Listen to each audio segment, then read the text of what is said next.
Welcome to NOLA.com's coverage of Mardi Gras for all y'all. How you doing, Doug? I'm doing okay. My name's Alex Pomez, joined today by Doug McCash. Thank you all for being here with us. We're brought to you today by NewOrleans.com, and we are at the LCMC stage here at the NOLA.com Times-Picayune offices on St. Charles. Great to see you again. Yeah, I think we did one of these together maybe a year or two ago. It seems like yesterday. It's all a blur. It's all a blur. Thanks for coming back. We had Scott Pellier scheduled.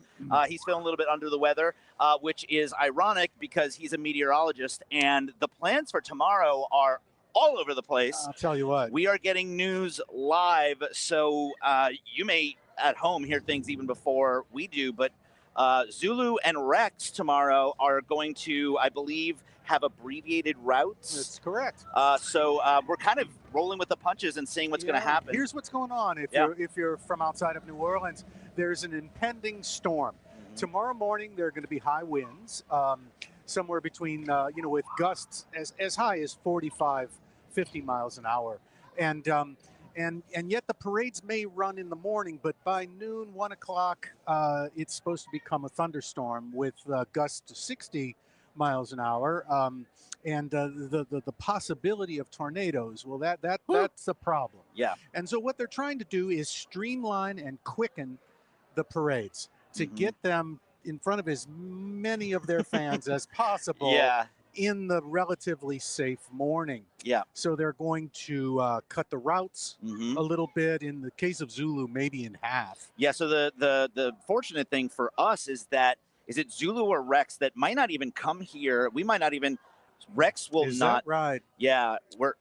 We're hearing from our director and producers that Rex won't even come to this spot. Well, how about that? That's news to me. Yeah. So that's unfortunate because we normally broadcast those two parades from here. Unfortunately, you folks at home won't get to see that, but there's literally nothing we can do about it. It is the literal act of God weather that we are dealing with out here. So, and as a Zulu representative explained, they don't want it to be happening. Sure. But if they can get in front of people who have come in from out of town to see the parade, well, that's a win. And if they can get in front of their New Orleans audience, even for that morning period, that's a win. So that's what they're hoping for. That makes sense. And you got to take what you can get.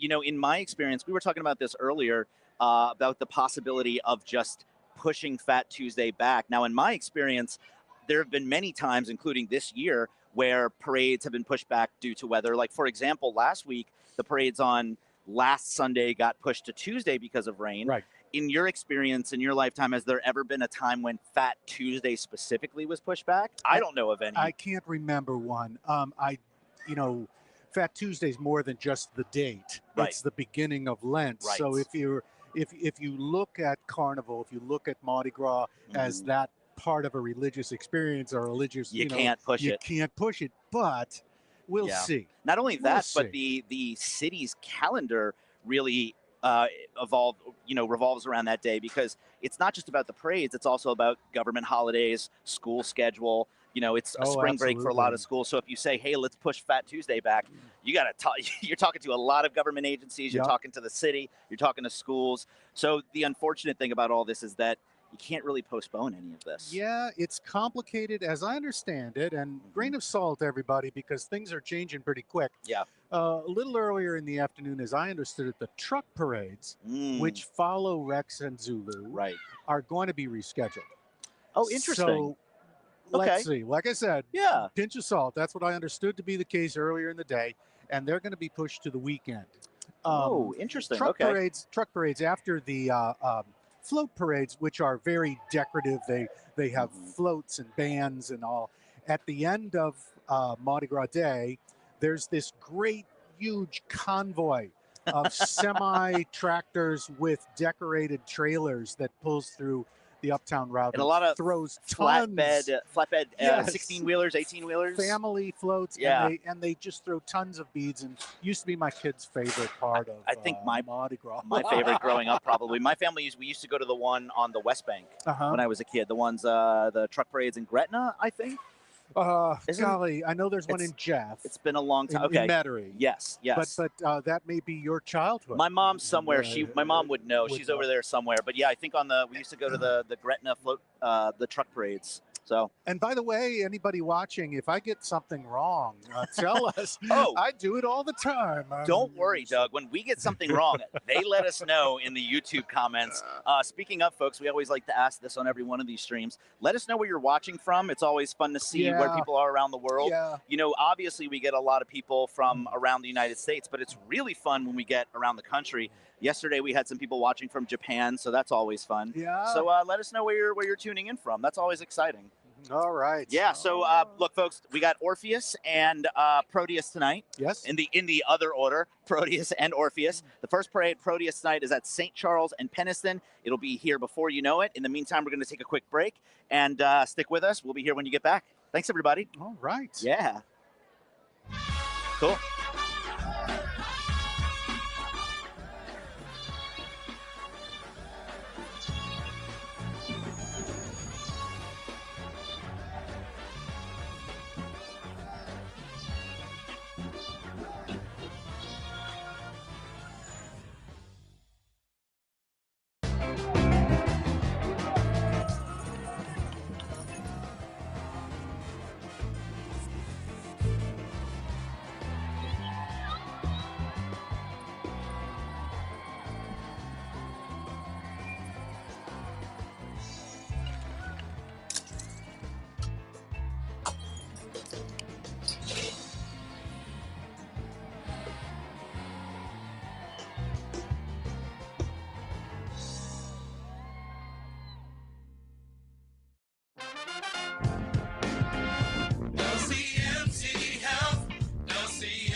Farmers are always there for each other. We shed tears together, we celebrate together, but we also grow together. Farm Bureau is the largest general farm organization in the country. We have the farmers' back. If you're a farmer and you're not a member, we would welcome you into our Farm Bureau family. And if you want to know more about agriculture, come be part of this great family. At Tulane Doctors, we know your health can't wait. So we made booking appointments easier than ever. Just dial 988-5000 to book with any physician, any specialty. Whether at East Jefferson General Hospital or one of our other locations. Because your health is our top priority. And because navigating healthcare should be simple, personal, accessible. When you see the shield, you'll know the future of medicine is here. They were ordinary people, just like you and me, who never expected to find themselves like this. But they found courage. They found grit, grace. They found strength in each other. And in their stories, we find strength within. The National World War II Museum. Find the extraordinary inside. I make your feet move and your heart stand still. I am New Orleans. I'm your town deep down. Come see me at NOLA.com. Shout out to New Orleans and Company for working year-round to make New Orleans a better place to live, work, and visit. Learn more about their impact and how tourism benefits our community at NewOrleansandCompany.com. Son of a Saint and Krewe Ferret have shared a commitment to uplifting young men through the magic of Mardi Gras since 2011. This year, they've joined forces once again to unveil the first ever Son of a Saint Super Float. Son of a Saint thanks its supporters, the city of New Orleans, and of course, the crew of Herette for making these dreams a reality. To learn more or get involved, visit sonofasaint.org. For over 30 years, the Louisiana Lottery Corporation has delivered on its mission to maximize state revenue. Last fiscal year was our second best ever, transferring more than $205 million to the state to benefit K-12 public education in Louisiana. Lottery customers can expect even more great games, better technology-based solutions, and experiences like second chance promotions, brand alliances, and prize-winning opportunities as we head into the new year.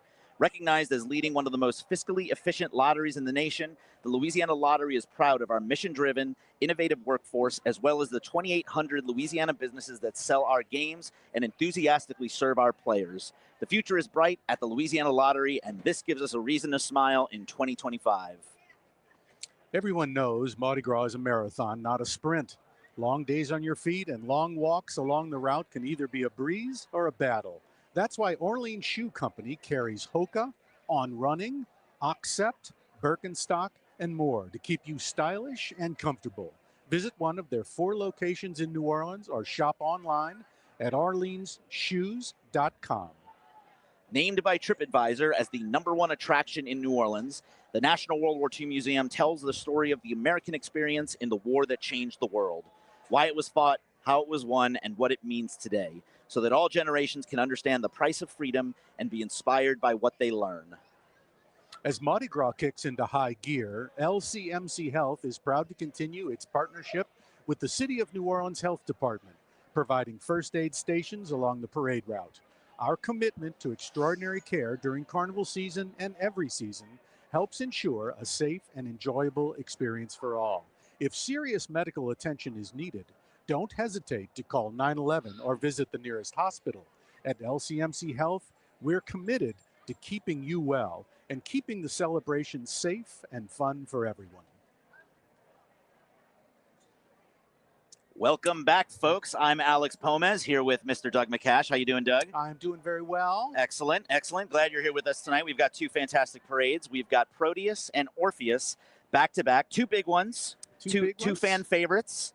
And coming into the end of the Carnival season. We're in the home stretch. Yeah. We're in the home stretch. If you're just joining us, the bad news is that due to some weather that's looking pretty bad, the schedule for tomorrow is kind of getting moved around. We're learning about it in real time as you are at home, so stick with us for updates. But Zulu and Rex are going to have abbreviated routes, as we understand. Yes, indeed. No bands, no marching groups. Yeah. They're going to try to get the parades in while the weather holds, and we shall see that even that may be changing. Yeah, it's a bummer, but it is what it is. Nothing we can do about the weather. But tonight, in addition to all else, what you're going to see is a great old school parade, Proteus. The way the floats are built, the materials used, the way they're painted is very old-fashioned, harking back to 19th century Carnival. And then when you see Orpheus, you're going to see basically a modern parade, a parade sort of in the mold of Bacchus or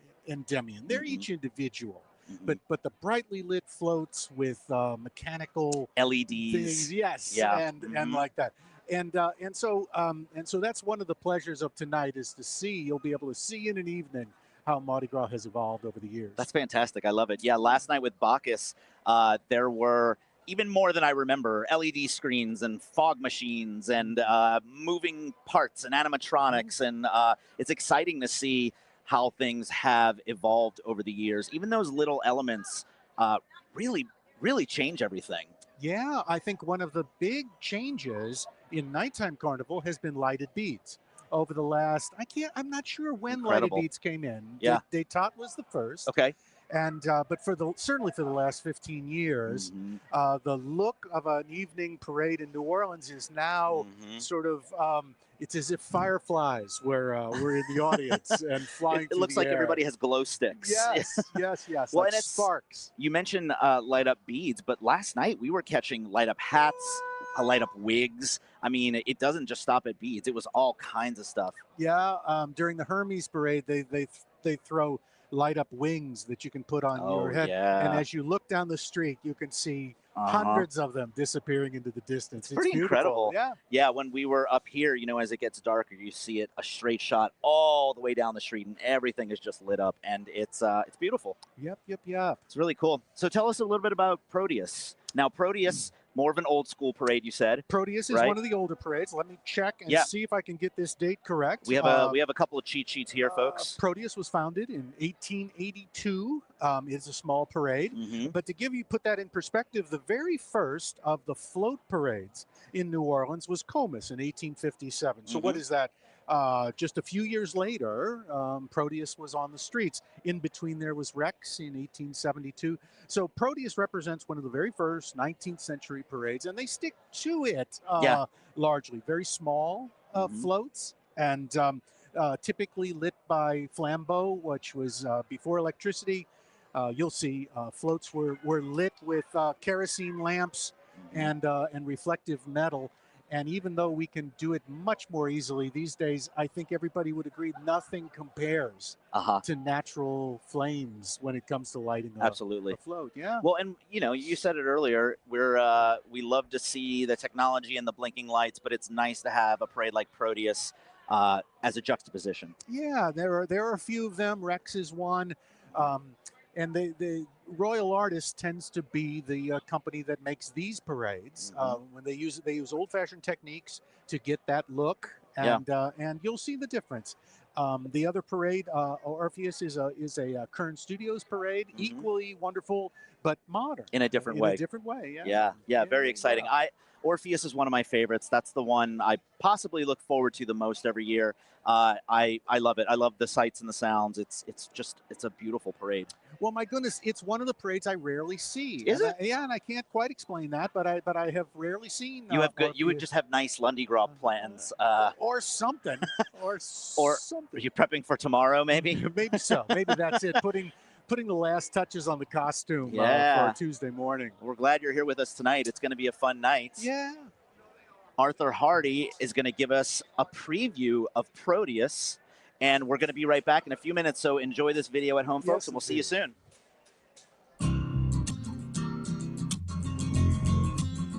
I'm Arthur Hardy, and I'm uptown at the super secret location of the den of the crew of Proteus.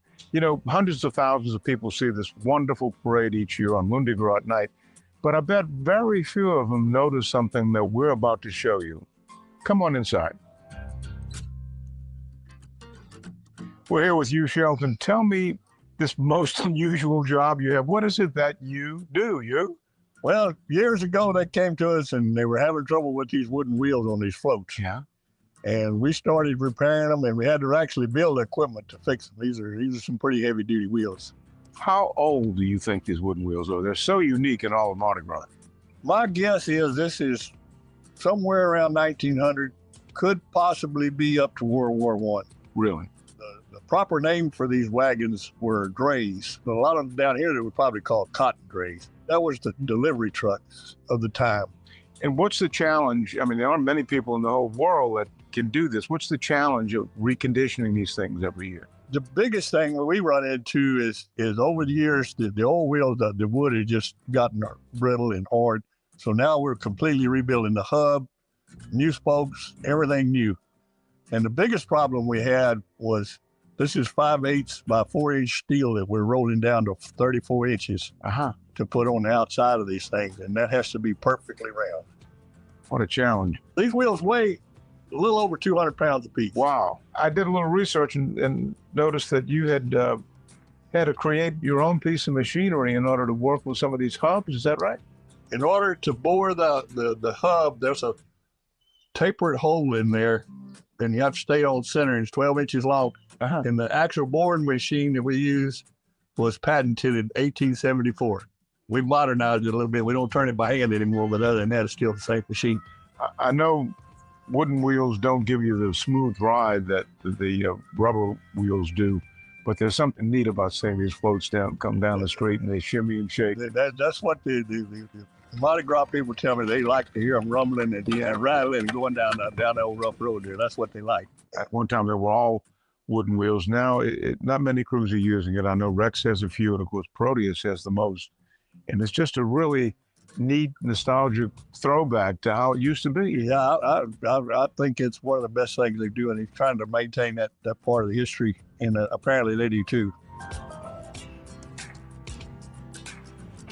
We're visiting with Noel Johnson, who's the spokesman for the Krewe of Proteus. One of my favorite parades, and I'm not just saying that because he's here. You know, Proteus is the 4th oldest carnival society, the 2nd oldest one parading, and the oldest night parade. It's special for so many reasons. But tell me a little bit about the history of Proteus. What makes it so special? It's a great afternoon and day and night for Proteus. We're like author, we're 143 years old this year. Lundi Gras Day, I think you get the best of both worlds. You get Old Line in the early afternoon, evening, and then you get Orpheus, which is a great parade that night.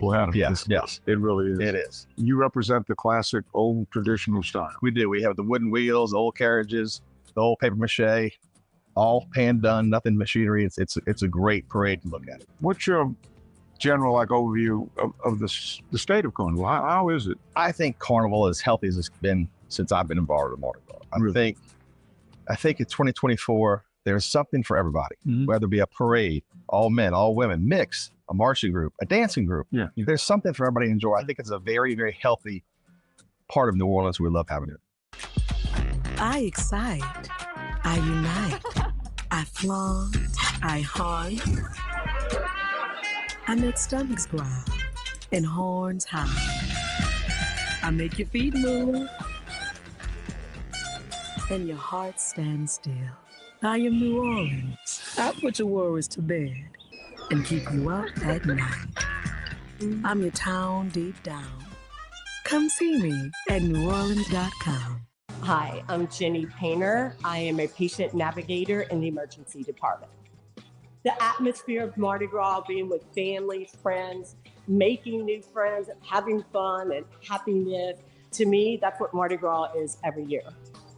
I love to ride. I have ridden a few times, but I also like it when I have family members, like the next generation is in the ball. But if you were to ask my husband, he prefers being on the street with the parade. I've been fortunate to have been able to be a queen of 2 Mardi Gras balls.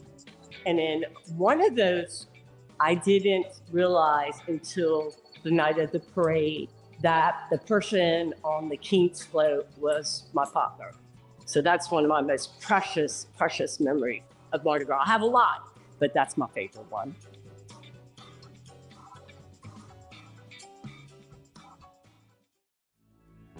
I'm Cheryl Landrew. And I'm Walter Isaacson. And we would like to invite you to the New Orleans Book Festival at Tulane University. The festival includes conversations and panels with best-selling authors and thinkers on a wide variety of topics. This free 3-day gathering celebrates the rich literary history of one of the most storied cities in America, with authors coming from around the world. Visit bookfest.tulane.edu for more information. They were ordinary people, just like you and me, who never expected to find themselves like this. But they found courage. They found grit, grace. They found strength in each other. And in their stories, we find strength within. The National World War II Museum. Find the extraordinary inside. I am cypress leaves, balconies, oak trees, harmony. I am New Orleans.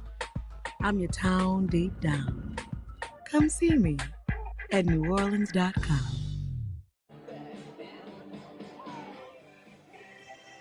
No city is built to host like New Orleans, and New Orleans & Company is here to help. From world-class conferences to intimate business meetings, they make it easy to plan your meeting or event in a city that knows hospitality. Start planning at the New Orleans at NewOrleans.com. Farm Bureau is the trusted voice of agriculture and the leading grassroots membership organization advocating for all farmers, ranchers, and rural communities, bringing together members at the county, state, and national levels to support one another and give back to our communities. Named by TripAdvisor as the #1 attraction in New Orleans, the National World War II Museum tells the story of the American experience in the war that changed the world, why it was fought, how it was won, and what it means today, so that all generations can understand the price of freedom and be inspired by what they learn. Get ready for Festival International de Louisiane, April 23rd through 27th in downtown Lafayette. Experience 5 days of world-class music, culture, and art, with hundreds of performers from 15 countries lighting up 7 stages across the city. Want the ultimate festival experience? Download the Festival Insider's Guide for itineraries, local tips, and must-see events. Plan your trip now. Download the Festival International Insider's Guide today. Thank you to the 2025 NOLA.com Mardi Gras Parade Cam sponsor, 2 Lane Doctors. Whether you need a checkup or a new treatment, 2 Lane Doctors are dedicated to making healthcare simple, personal, and accessible for our community. For trusted, expert care, call 504-988-5000 to schedule an appointment with any 2 Lane Doctor today. Parade safety tips from LCMC Health. Keep ladders safe. Always place it as far back from the street as the ladder is tall, and always have an adult standing on the back of the ladder while children are seated. Watch for flying throws. Keep your guard up for hard flying throws, and watch out for beads underfoot that can put children and adults at risk for falling. Stay a safe distance from floats. Never reach under a float or approach a float that is not fully stopped. Never follow behind floats or even bands. Welcome back, folks. If you're just joining us, I'm Alex Pomez here with Doug McCash. How you doing, Doug? I'm doing very well. We Thank are you. good. Glad to hear it. We are rolling with the punches here tonight, folks. We got Proteus and Orpheus coming up tonight, and here and there we'll also be dropping news about Zeus and Rex tomorrow, which may be changing because of the weather. But in the meantime, we're optimistic about tonight. We're going to have some fun. We were talking about Proteus a little bit earlier, and the juxtaposition of the 2 parades tonight, that Proteus is kind of an old school parade. Orpheus is a much more modern parade with LED and you know, what else? All of those things, right. That's what you'll see. Yeah. You'll see a modern lighted parade. Mhm. What's interesting is Proteus is equally lighted, Yeah. but not in a modern way. From the start, carnival parades began before electricity. Mhm. So from the start, they were lit by men carrying kerosene torches that were placed in front of reflective metal shields, and we call those flambeaux. Mhm. And the flambeaux would surround the float, reflecting the light of the fire onto the float.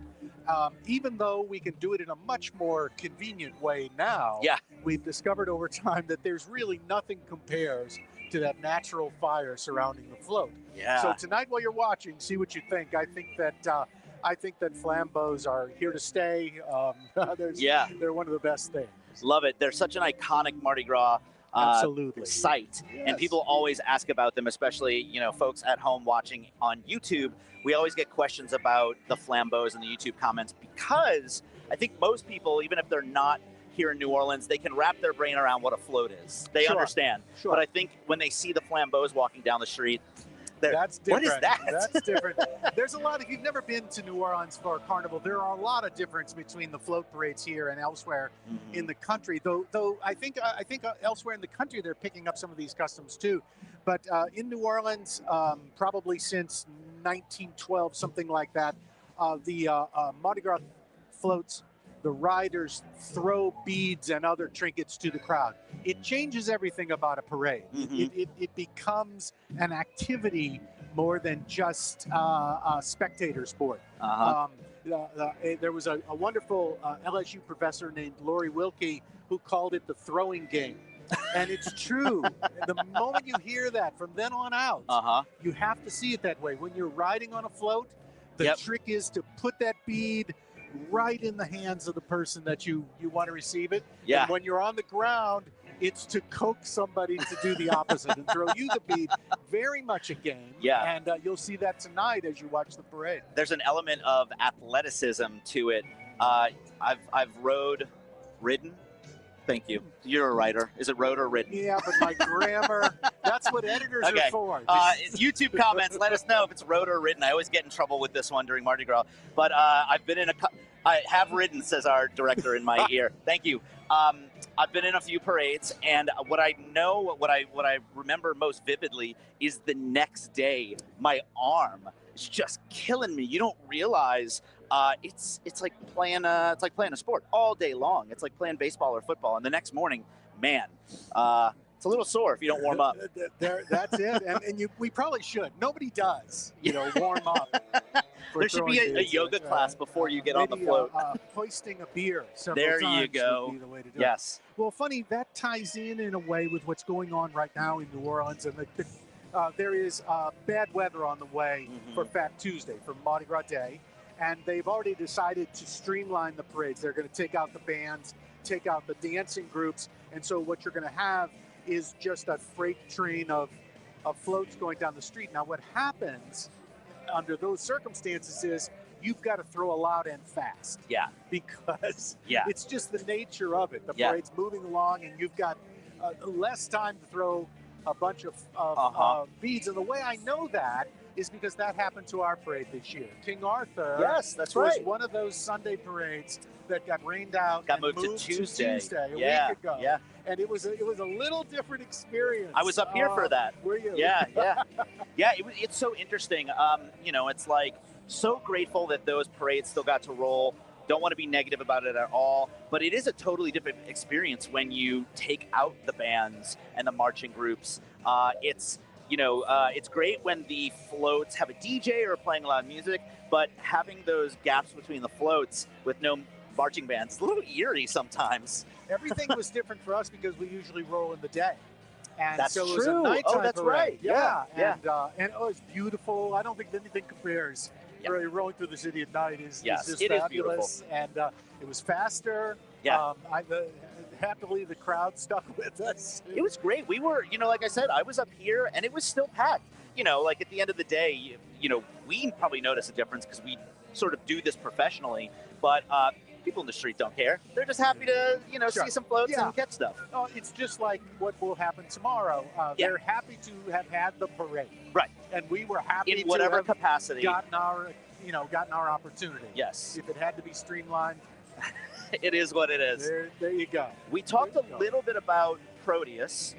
We showed a little video about Proteus. Now, after Proteus tonight, we were talking about it earlier. Proteus is a very old school parade. Orpheus is a very modern parade. We touched on a few things about Proteus, but can you tell us a little bit about Orpheus? What is the, some interesting history about Orpheus? What can we expect to see? Because Orpheus is a very young parade, right? Comparatively. 93, I think we have that in our notes.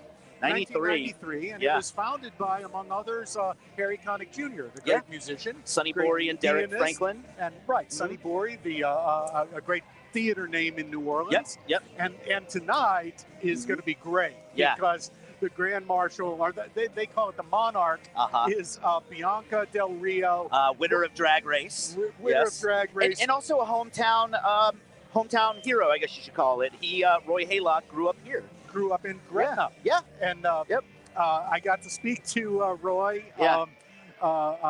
in preparation for his role, and it's just hilarious.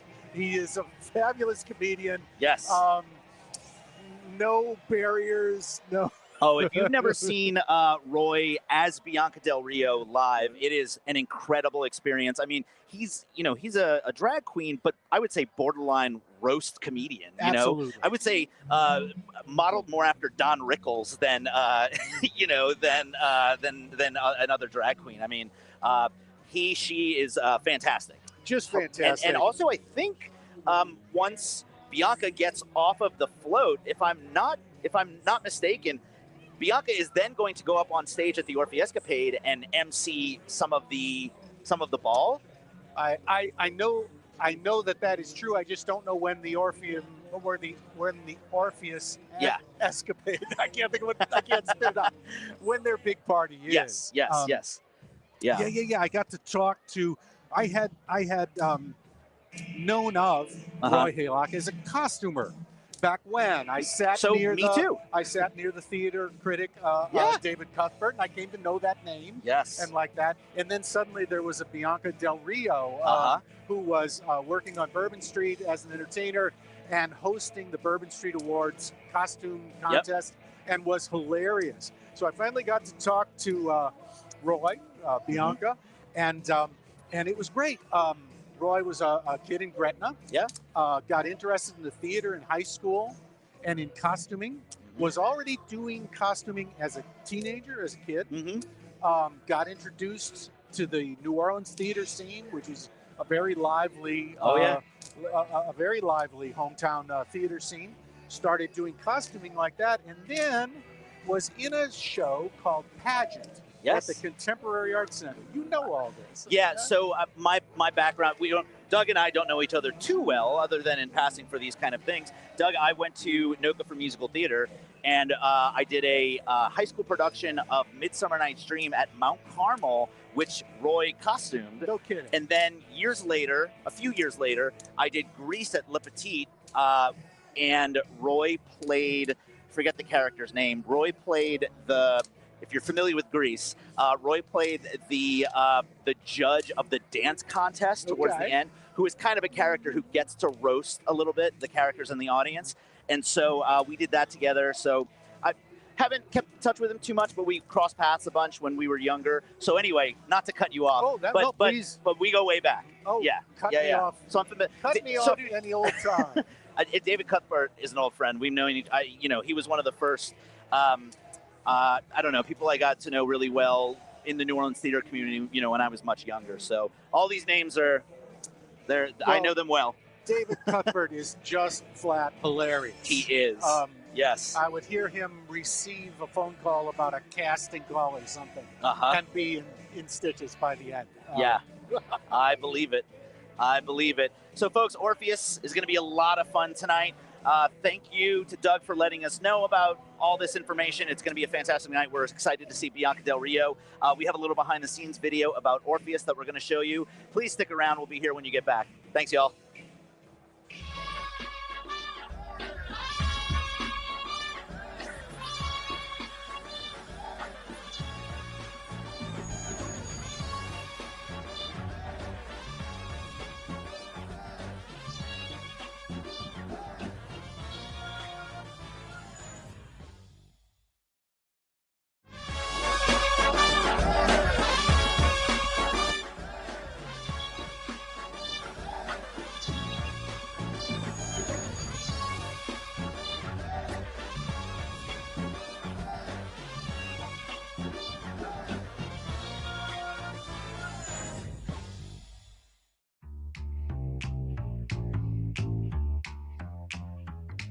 Well, we started in 1993.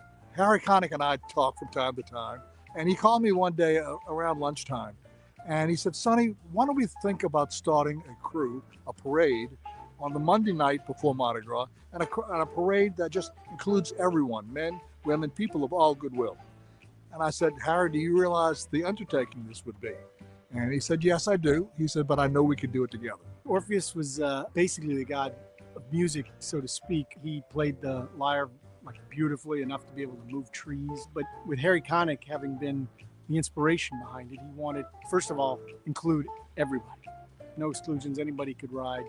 And he wanted to celebrate New Orleans and its music, keep people in town for a few extra days, and so that's where the inspiration came. I think at its core, Mardi Gras means family.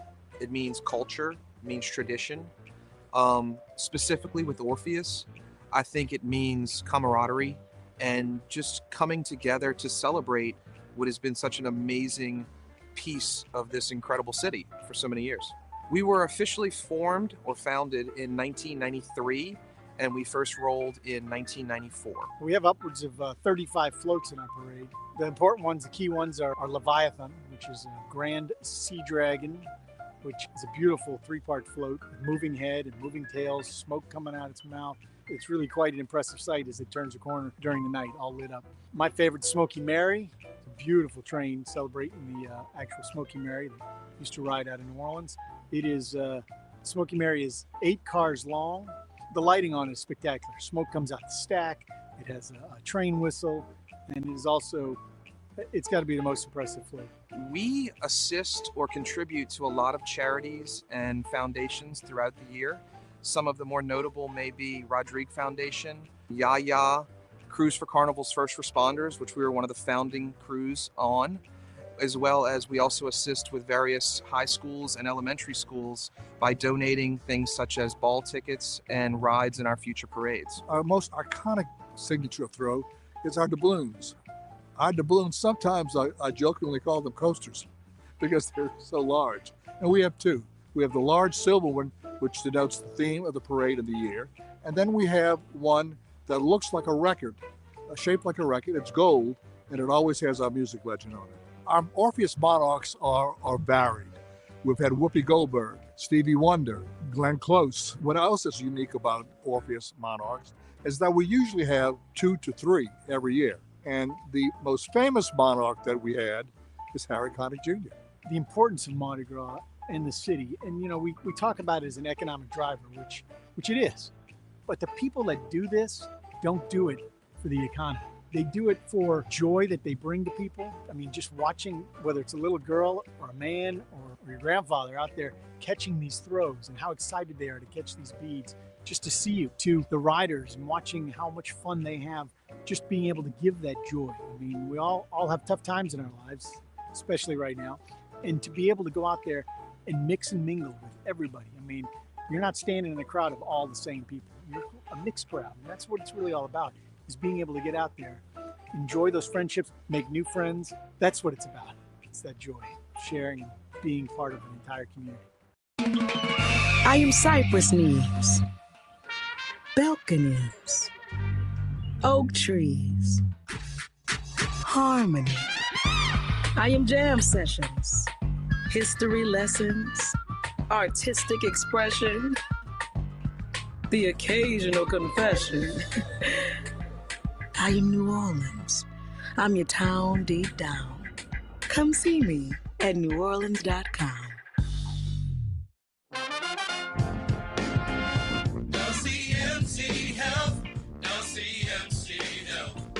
They got 8 New Orleans hospitals keeping you well. Ring the bell, we got something to tell. Keeping you well, CMC Health. Keeping you well, CMC Health. Keeping you well, CMC Health. LCMC.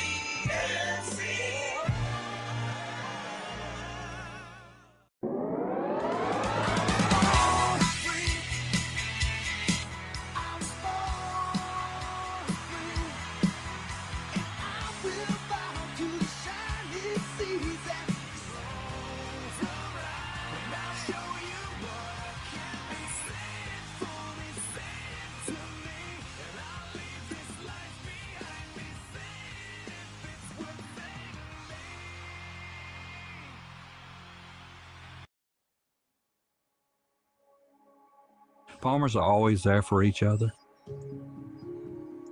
We shed tears together. We celebrate together, but we also grow together.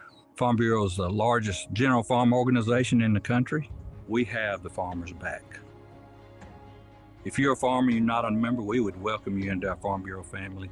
And if you want to know more about agriculture, come be part of this great family. They were ordinary people, just like you and me, who never expected to find themselves like this. But they found courage. They found grit, grace. They found strength in each other. And in their stories, we find strength within. The National World War II Museum. Find the extraordinary inside.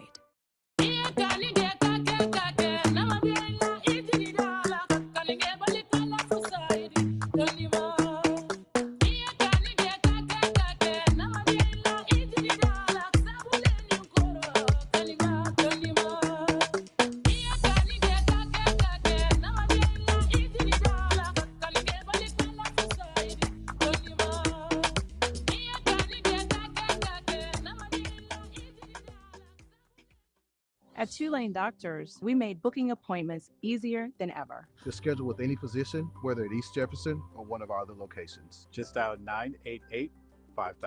When you see the shield, you'll know. The future of medicine is here. I make your feet move and your heart stand still. I am New Orleans. I'm your town deep down. Come see me at NewOrleans.com.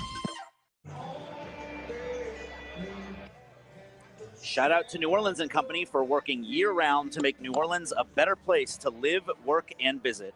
Learn more about their impact and how tourism benefits our community at NewOrleansandCompany.com. Open daily from 9 a.m. to 5 p.m., the National World War II Museum features immersive exhibits, multimedia experiences, and an expansive collection of artifacts and first-person oral histories, taking visitors inside the story of World War II. For over 30 years, the Louisiana Lottery Corporation has delivered on its mission to maximize state revenue. Last fiscal year was our second best ever, transferring more than $205 million to the state to benefit K-12 public education in Louisiana. Lottery customers can expect even more great games, better technology-based solutions, and experiences like second chance promotions, brand alliances, and prize-winning opportunities as we head into the new year. Recognized as leading one of the most fiscally efficient lotteries in the nation, the Louisiana Lottery is proud of our mission-driven, innovative workforce, as well as the 2,800 Louisiana businesses that sell our games and enthusiastically serve our players. The future is bright at the Louisiana Lottery, and this gives us a reason to smile in 2025. Rock the Country 2025, a festival for we the people, is coming to 9 small towns, bringing 9 massive shows. Don't miss Kid Rock and Nickelback headlining each city with additional performances varying by market from Hank Williams Jr., Leonard Skinner, Gavin Adcock, Travis Tritt, Aaron Lewis, Treaty Oak Revival, Ella Langley, Old 60, Upchurch, and many more. Get tickets now at rockthecountry.com. For over 55 years, Mignon Faget artisans have designed jewelry and glassware reflecting the history, nature, and architecture of New Orleans, and handcrafted them in their Magazine Street studio. Visit their Magazine Street gallery right off the parade route at Lakeside Shopping Center or at the Mall of Louisiana, and always online at mignonfaget.com. This is a parade safety tip from LCMC Health. Keep ladders safe. Always place the ladder as far back from the street as the ladder is tall, and always have an adult standing on the back of the ladder while children are seated. Watch for flying throws. Keep your guard up for hard flying throws. Watch out for beads underfoot that can put children and adults at risk for falling. Stay a safe distance from floats. Never reach under a float or approach a float that is not fully stopped.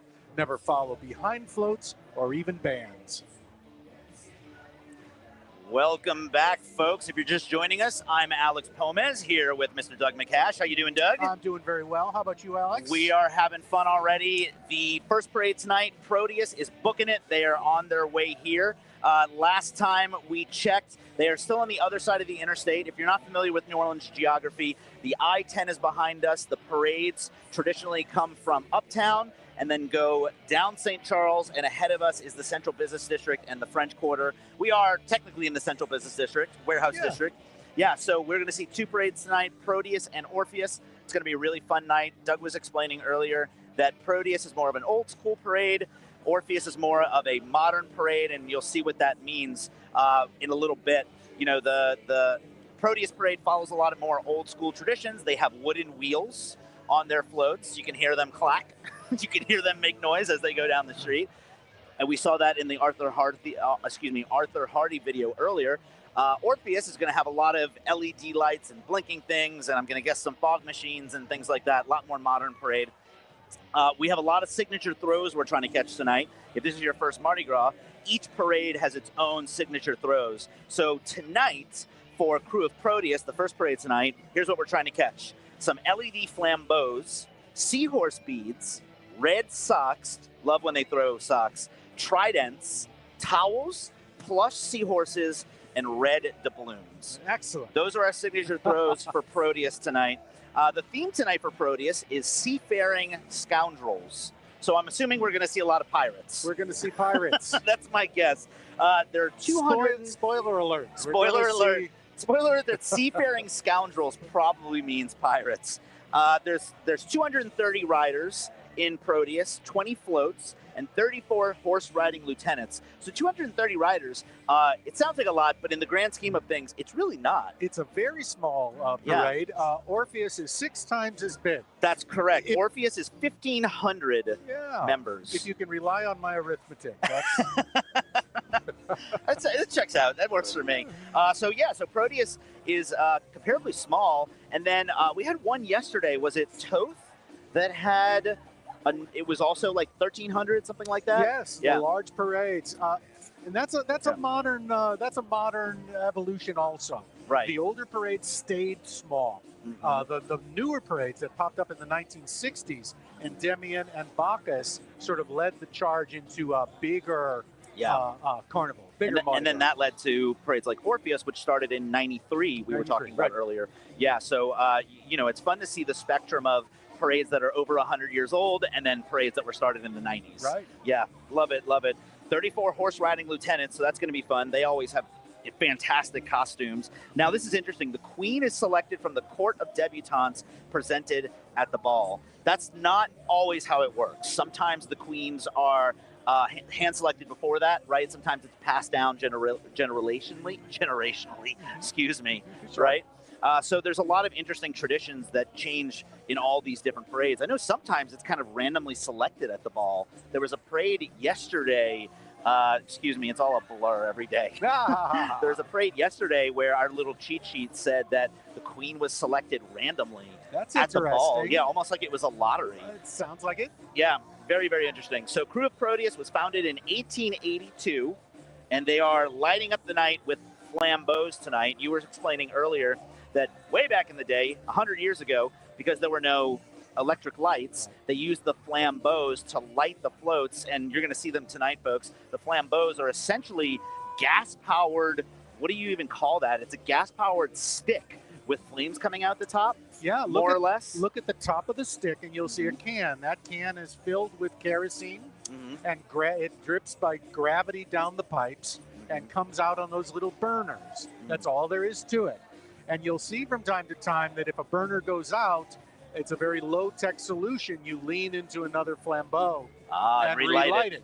And the sheet of metal behind the flames is what's supposed to reflect the light onto the float. Very primitive, works very well. And obviously because of street lighting, we don't need them anymore today. Right. But I think people would miss them if they went away. They're such an iconic Mardi Gras site. Absolutely. Yeah. And even well-lit, well-electrified parades still use flambeau. Even though we don't need them for the floats, it's almost fun to just see them light themselves. Yes. As their own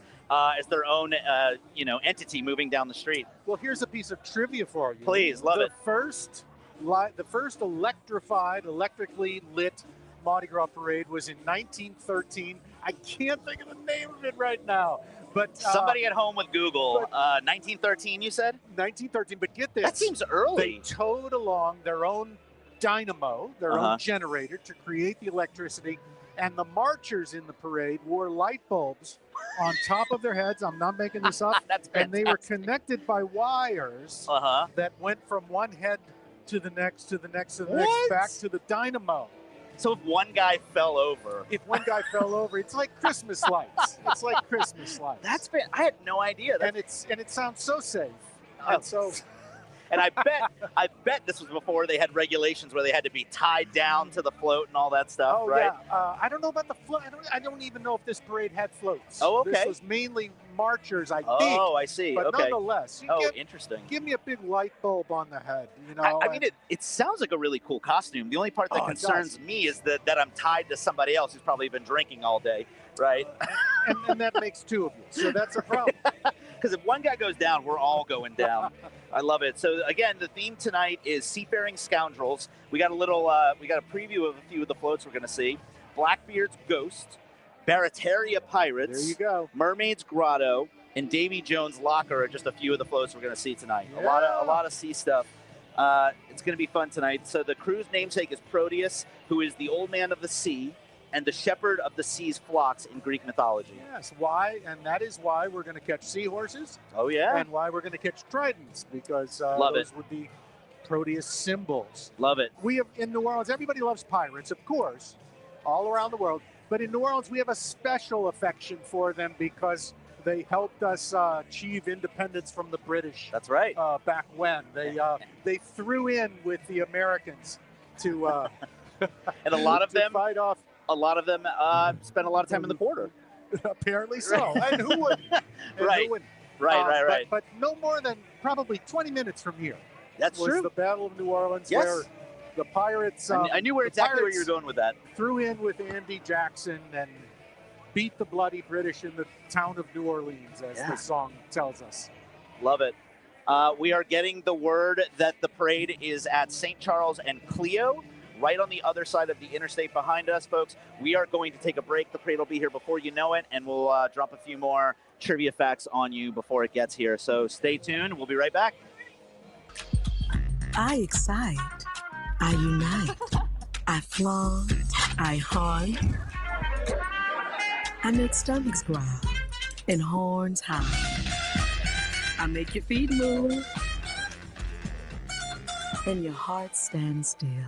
I am New Orleans. I put your worries to bed and keep you up at night. I'm your town deep down. Come see me at NewOrleans.com. Hi, my name's Ashley Robinson, and I'm a member of the Mystic Crew of Femme Fatale. Mardi Gras brings everyone together. The atmosphere is just filled with so much excitement, joy. But my most favorite thing I love is Parade Day. I feel like a celebrity for the day. Everybody's looking at me. They want things from me. It just fills my heart. People make signs, they have horns, they have different things just to get your attention. For me, it's really no aim. I'm just having a good time. I love riding in Femme Fatale because it's more than a Mardi Gras crew. We give back. We don't just celebrate the Mardi Gras season. It's all year round that we have functions, and we're always looking to who has the biggest needs and where could we maximize that the most. It just feels so good being around so many empowering women that you can look up to, grow, and learn from.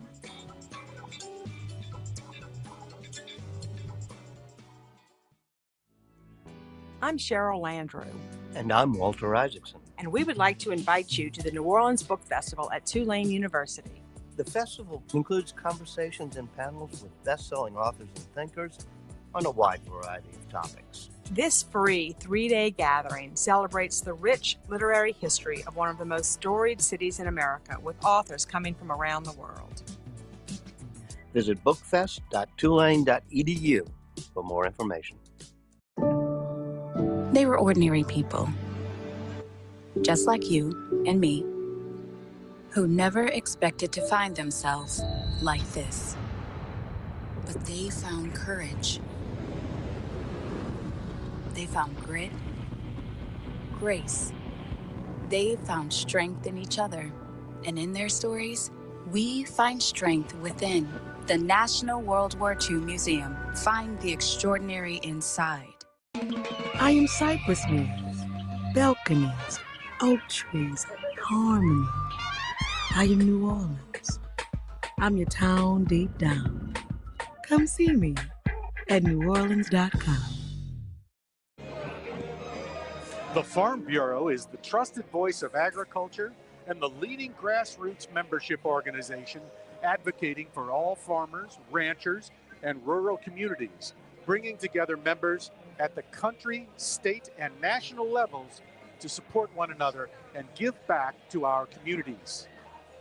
The Jefferson Parish Public Library System consists of 16 locations that stretch from the Lakeshore branch in Metairie on the edge of Lake Pontchartrain to the Grand Isle branch just steps away from the Gulf beaches. Visit any of their facilities or log onto jplibrary.net to take advantage of a wide range of digital services, from ebooks and audiobooks to online homework tutoring and free magazine subscriptions. 2-week checkouts of countertop kitchen appliances, musical instruments, and sports equipment are now available as part of JPL's new Library of Things. Before you grab your credit card, grab your library card and discover how the library can improve your quality of life while saving you money.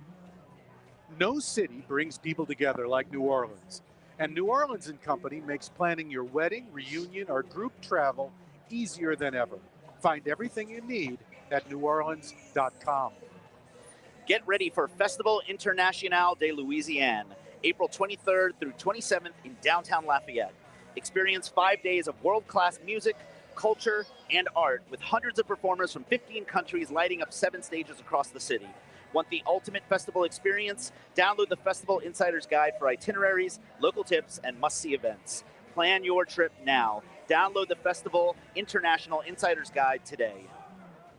Named by TripAdvisor as the #1 attraction in New Orleans, the National World War II Museum tells the story of the American experience in the war that changed the world, why it was fought, how it was won, and what it means today, so that all generations can understand the price of freedom and be inspired by what they learned.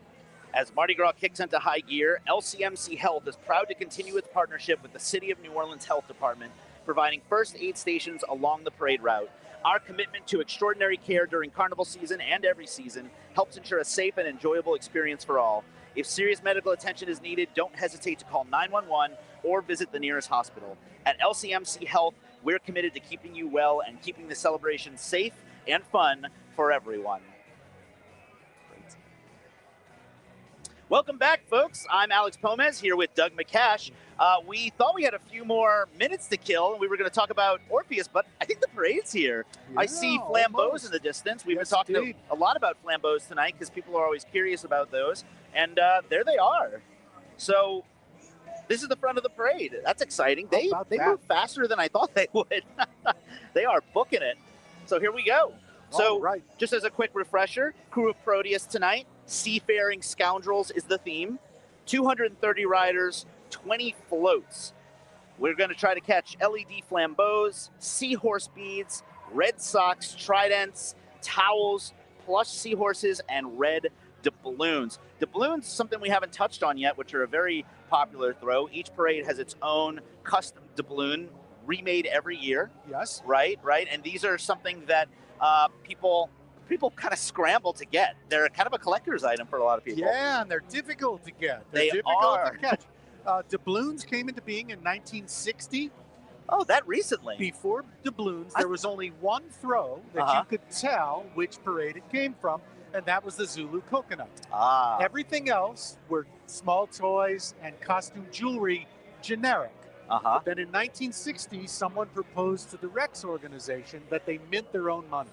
Perfect for the king to toss doubloons to the crowd. Interesting. And it was the only throw that told you what year and what parade it came from. Well, that was irresistible. It's and then just everyone human did it. nature. You need now to collect them, and you need now to right. That's so interesting. In the 1960s, I would have thought it had been around a lot longer than that. That's very interesting. Yeah, there's some. Someone will tell you that there were wooden doubloons before that, but basically what they are today. Basically, what they are today started then. Very interesting. Yeah. We were saying this earlier, folks. We're going to hit you with a few more of the same facts in case you're just joining us. The crew's namesake, Proteus, is the old man of the sea and the shepherd of the sea's flocks in Greek mythology. Now, this is interesting. The king of Proteus, their identity remains a mystery until the parade. So we see a lot of that in some parades where sometimes the king is announced ahead of time and it's a prominent person in local business or government, but then sometimes we don't know who it is at all. It's remained a mystery until, and you never know the last minute who it is. Like the dictator of coup d'etat, you're never supposed to know. Oh, they never even tell you after? I don't think so. Oh, wow. Okay, interesting. Yeah. Oh, here we go. Here are the flambeaus you're seeing on your screen, and here are the horse-riding lieutenants. They always have some of my favorite costumes, the horse-riding lieutenants. And those look very much like they did at, in the 19th century. If we could go back to the 1890s, look very much the same. So that hasn't changed much. Oh, look, we got a pirate. The lieutenants typically are the ones who paid for the parade. Helped underwrite the parade. There's lots of ways to pay for the parade, but they would have been contributors to the parade. That and a lot of parades have captains. Is my assumption correct in saying that the captains are usually the organizers, kind of the administrative people behind the parades? That's my understanding too. Cool. So we're both wrong. Yeah. I'm just up here taking educated guesses. But the king is a ceremonial position. The captain is the one in charge of logistics. That makes sense. And all of that. So Love here's what I've got here. There's another New Orleans custom that I'm not sure anyone else does. But we put what are called bulletins in the newspaper on the mornings of parades that are a preview of the parade. And you say we, you mean NOLA.com and the Times-Picayune? I meant the newspaper that employs me does this thing and has for more than 100 years, I think. Now, a lot of people are watching this through NOLA.com. NOLA.com and the Times-Picayune are sort of brother, sister businesses, whatever you want to call it. So NOLA.com is the digital arm of the Times-Picayune. Great. Right. So this gives you a preview, and happily, it lets us follow along easily, and I'll try to fill in the blanks as we go. And here is the Marine Corps band. We're going to listen as they get closer.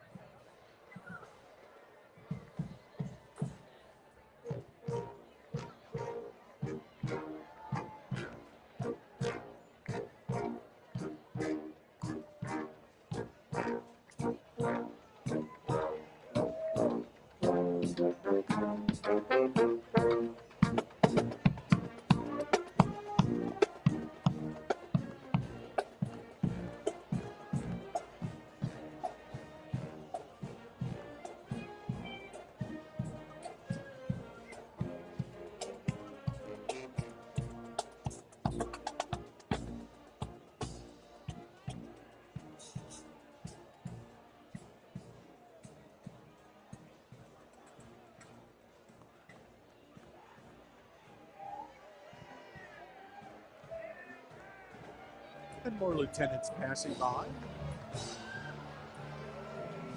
Folks in the YouTube comments, we love to see where you are watching from. I see a Huntsville, Alabama. Thanks for tuning in, y'all. Let us know where you're watching from. Somebody watching, please tell me, in Roman numerals, CXLIV is what number? CXLIV.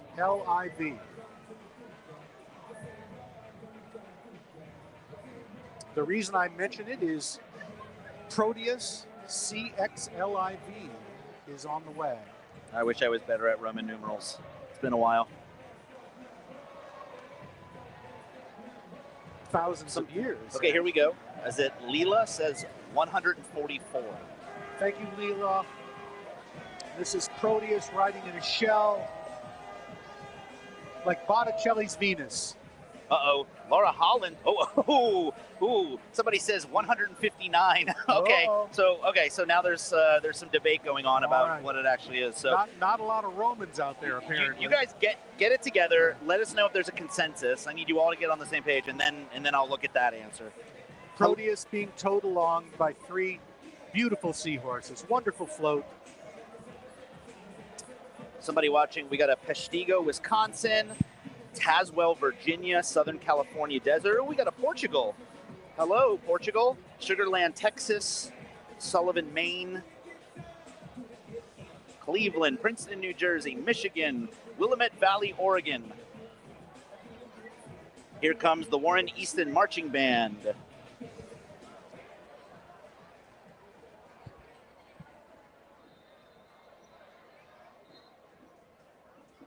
The Warren Easton Charter School Marching Band on the way, and they're going to play right now.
All right, Warren Easton. We wanted to mention that you probably saw on the front banner that Warren Easton was carrying. The banner has a reference to Caleb Wilson, who is a young man who passed away recently. He went to high school at Warren Easton, and then he went to college at Southern.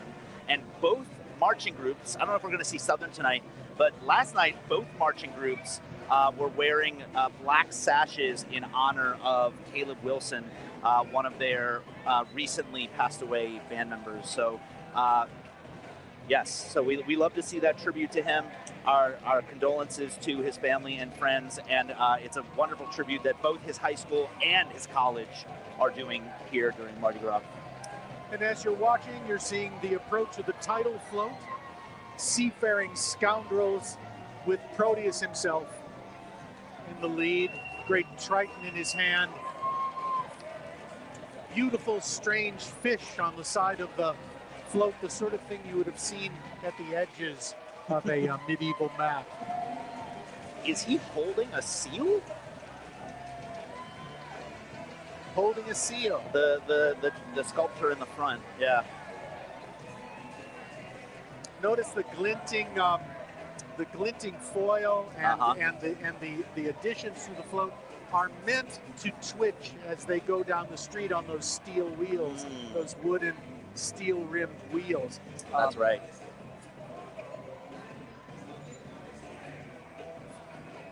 Now, before tractors, I assume these were all pulled by horses. Horses or right? mules, yes. Horses or mules, yeah. There's still at least one float that is pulled by mules. Krewe de Vue in the French Oh, that's right. Yes, pulled that's right. by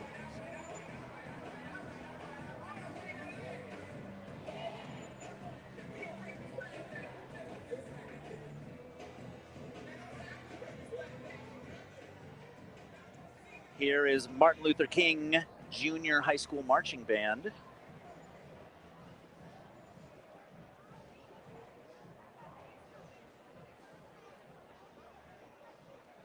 Imagine the thrill being a high school kid and marching in the midst of this crowd. Yeah, wild.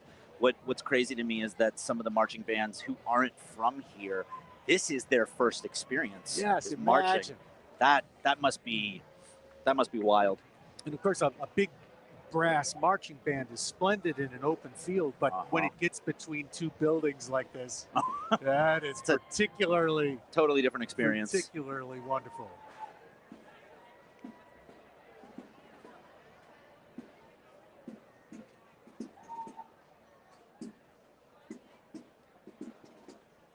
Some argue that the bands marching night after night during Mardi Gras is why New Orleans produces such wonderful musicians over time.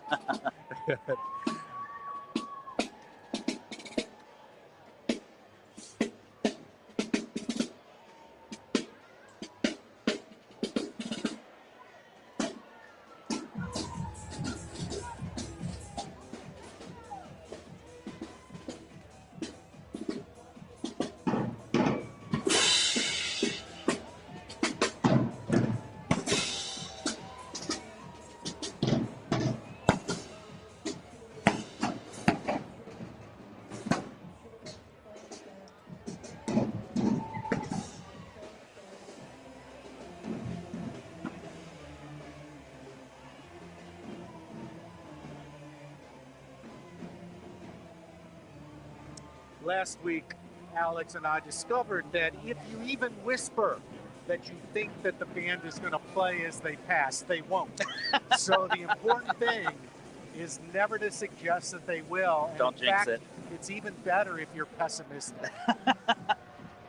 Fantastic, we'll do. All right. Float number 3, 1881, the Dawn of Proteus. Marvelous rainbow fish. Yeah, I want to mention a lot of people in the YouTube comments sometimes get upset when the bands don't play right here for us. The truth is that we don't have a lot of control over it. The bands are kind of doing their own thing.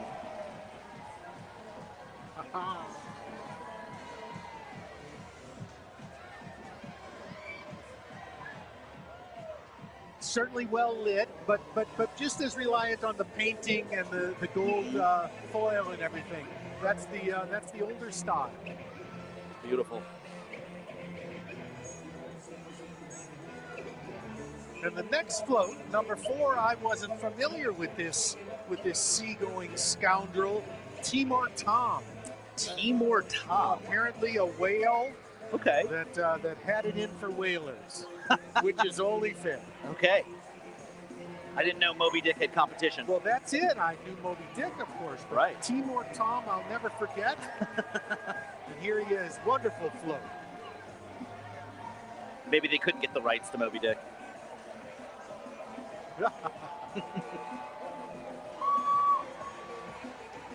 The lighted snout of the great whale. Oh, yes! Oh, nice. Oh, nice. Oh, that's a good thing. I've got a Proteus rubber cup. That's pretty cool. That is excellent. I have never seen one of these. Just yeah, me neither. That's interesting. A soft cup. That's great. We will show you all the things we catch. Yeah, when we have a break in a little bit, folks, you're going to see all the fun stuff that a little bit ends up here. And here comes another band, and Alex, I don't think they're going to play anywhere near us. That is probably true. Not within a block. In fact, I hope they don't. Okay.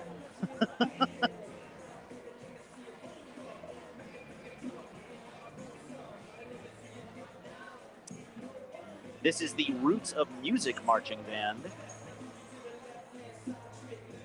or the Marching Crusaders, I should say, from right here in New Orleans.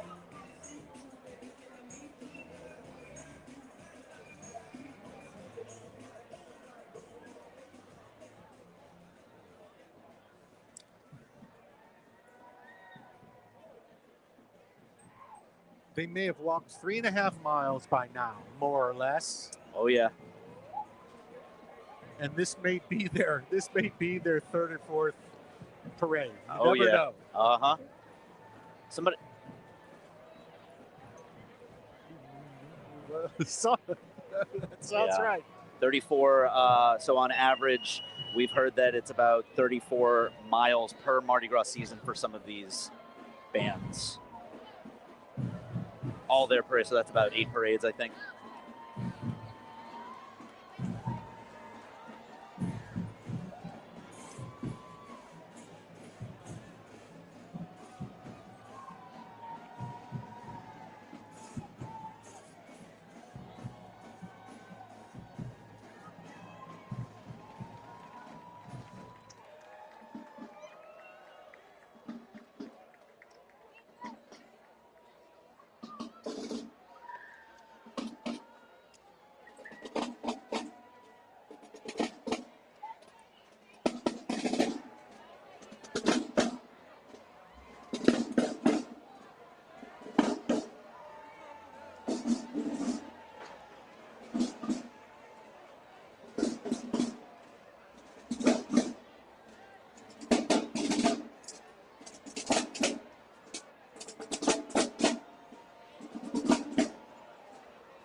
Oh, yes.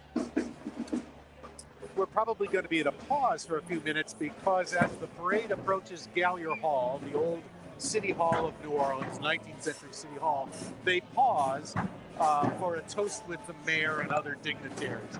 And so you can predict that the parades will slow. But in the meantime, we're going to be able to hear the band.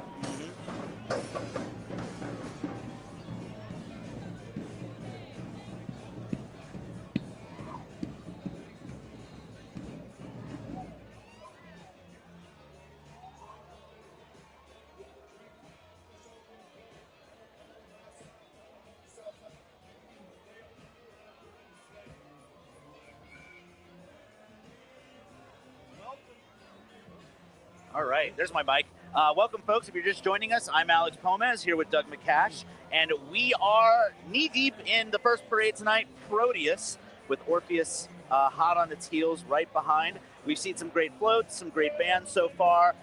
Thanks for watching. Please stick with us all night. How you doing so far, Doug? I'm doing great. I'm taking the liberty to open the first thing we caught tonight, that you caught tonight, which is a rubber Proteus cup. This is pretty cool. It's wonderful. And like high quality. There's a move in carnival parades to throw things that are usable, things that you might take home and use again. And this is Proteus's entry in that. That's a go cup right there. That's a wonderful go cup. That's a wine go cup. Yeah, I like it. yeah. Folks, we also want to give you an update, a reminder update that tomorrow, Fat Tuesday, traditionally there's two parades, Zulu and Rex, back to back early in the morning. Due to some inclement weather, the parades are going to have a shorter route, and the saddest news, unfortunately, is that Rex is not going to pass here. So the live stream that we do tomorrow is just going to be Zulu. We are grateful, nonetheless, that we're going to get to see Zulu tomorrow. Unfortunately, there's nothing we can do about the weather. I think the city's a little concerned about safety. There's supposed to be 50-mile-an-hour winds, which is is that rare for New Orleans at this time of the year? That's pretty wild, 50-mile-an-hour winds. I can't remember a Mardi Gras when that's happened in the past. So we're getting news updates in real time. So thanks for bearing with us. Of course, anything could change. If we're lucky, no wind. But we're going to see what happens. Fingers crossed. Fingers crossed. Next float coming up, y'all, is number 5, Blackbeard's Ghost. And it's a macabre float with a beheaded ghost. Apparently, Blackbeard, a North Carolinian pirate, was captured, and what happened to him is what happened to pirates back then when they were captured. And yet, he's still among us. He looks fantastic. And he looks fantastic.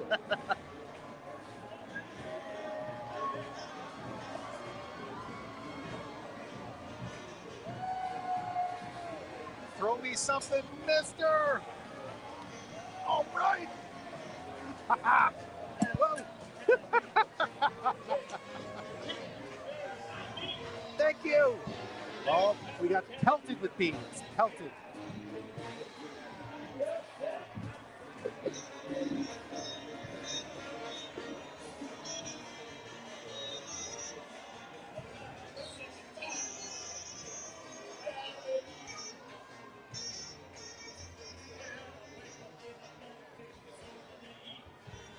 This is the Just Doing It band.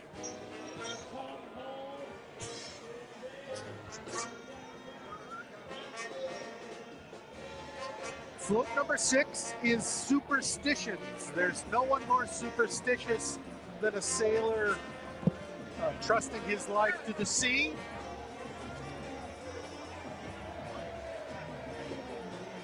We see a horseshoe, of course, with the ends pointed up to collect the luck. We see a black cat, which would be the opposite, sighting a mermaid, and a great white shark at the front, which isn't exactly a superstition. It's a real threat.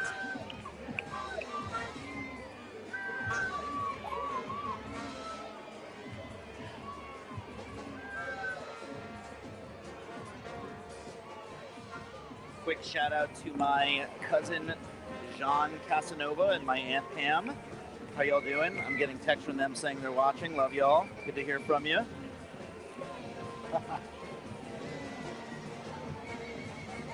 You'll notice as Proteus passes by, and Orpheus too, that one of the traditions within the float building tradition is to coat the floats with flowers, as if they were a bouquet. But then the flowers become other things. In this case, you see bluebirds inside of the flowers that are like waves, and bluebirds are presumably a sign of good luck.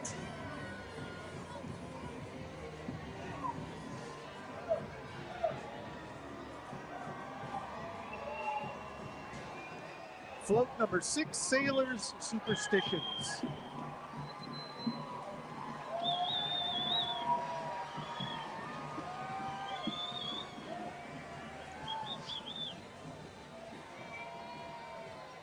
Thank you. Oh, you caught another one of those got cups. Another, now we both have one. Love it. Now we both have one. Now we need somebody to bring us some wine to put in it.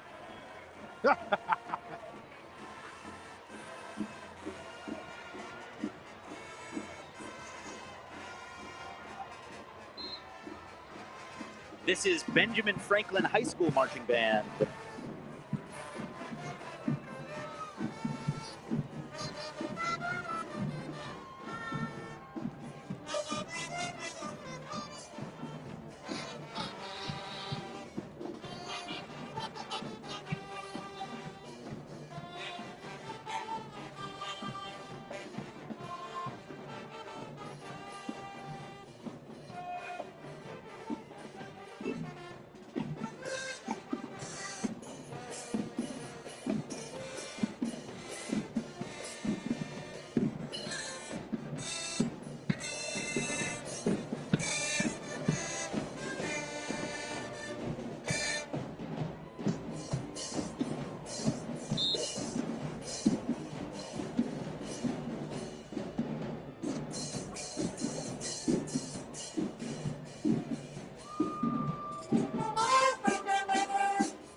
Sorry, y'all. I think I may have misspoken earlier. I said high school, but I think this is a middle school.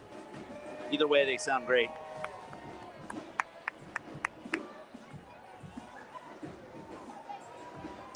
Float number 7, the Mermaid's Grotto, is on the way.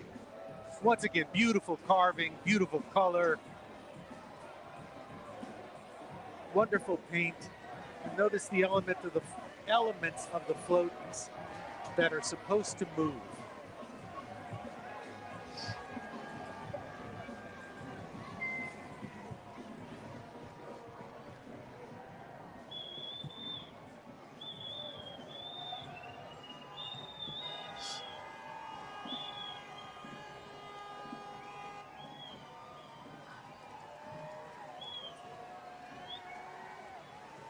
Throw me something, mister. Whoa, thank you. All right. Alex, we've got seahorse socks. One of their signature throws tonight.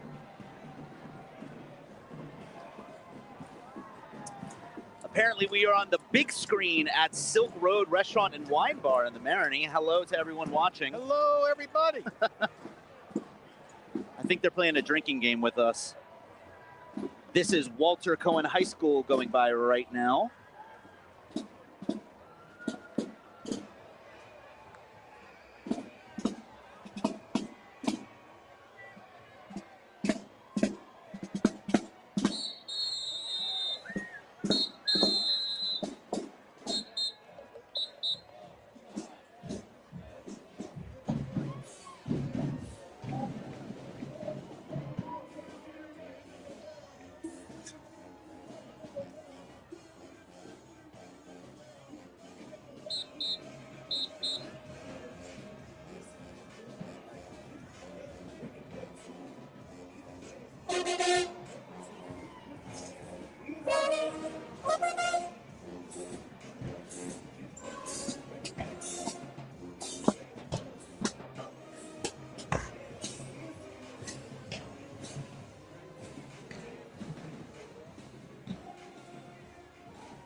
Float number 8 approaching, the Barataria Pirates, and these are our own pirates. These are New Orleans pirates who helped fend off the British invasion at the Battle of New Orleans.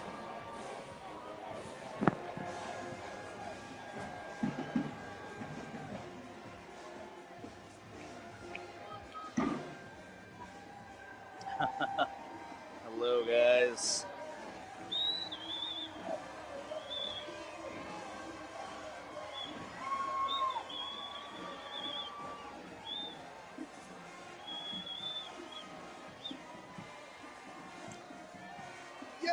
more socks. All right. Alex, we can both wear socks All now. right. Love those practical throws.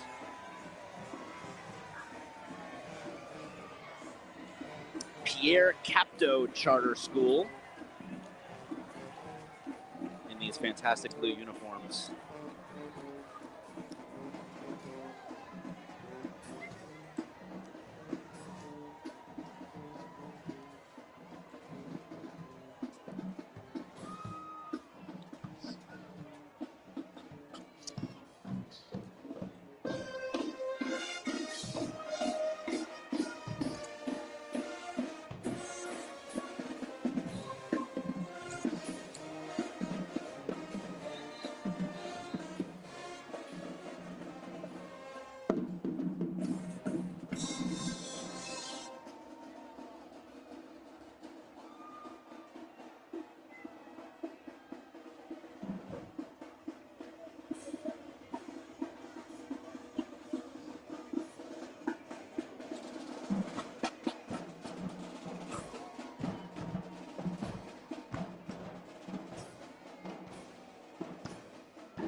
Float number 9, the Flying Dutchman is approaching. The Flying Dutchman was a ghost ship.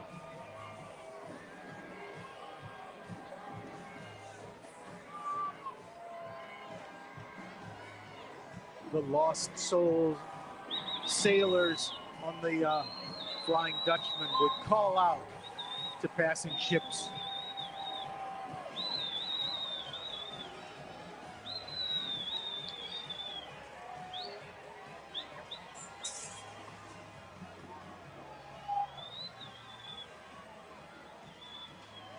Hey!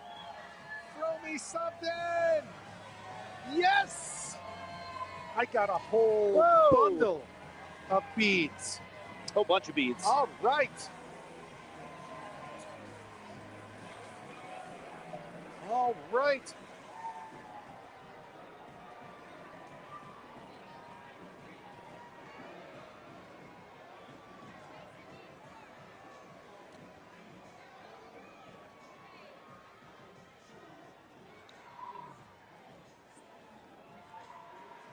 Yes, float number 10, Libertalia, a fantastical place that is a pirate's refuge on the high seas.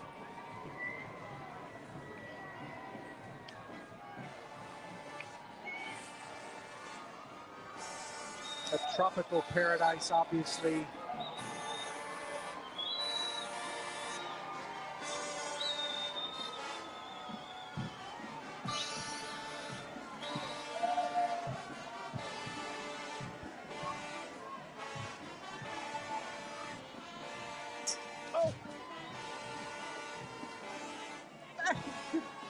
More socks. No, Oh, wait, right. Wait. What is that? We've got a seahorse ice cube maker, I think. Oh, interesting. I love it. Cool.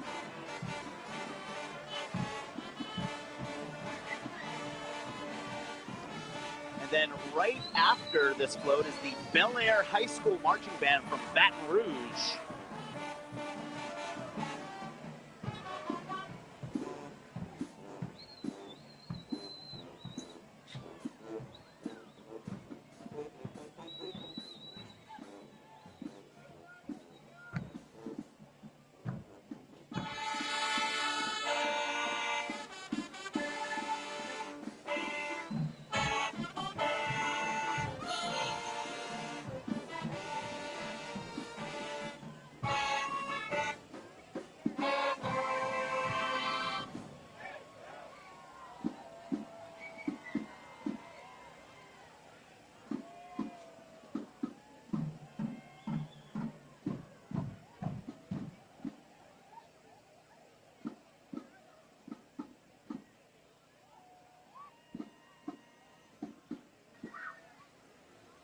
Here's a quiz for you, Alex.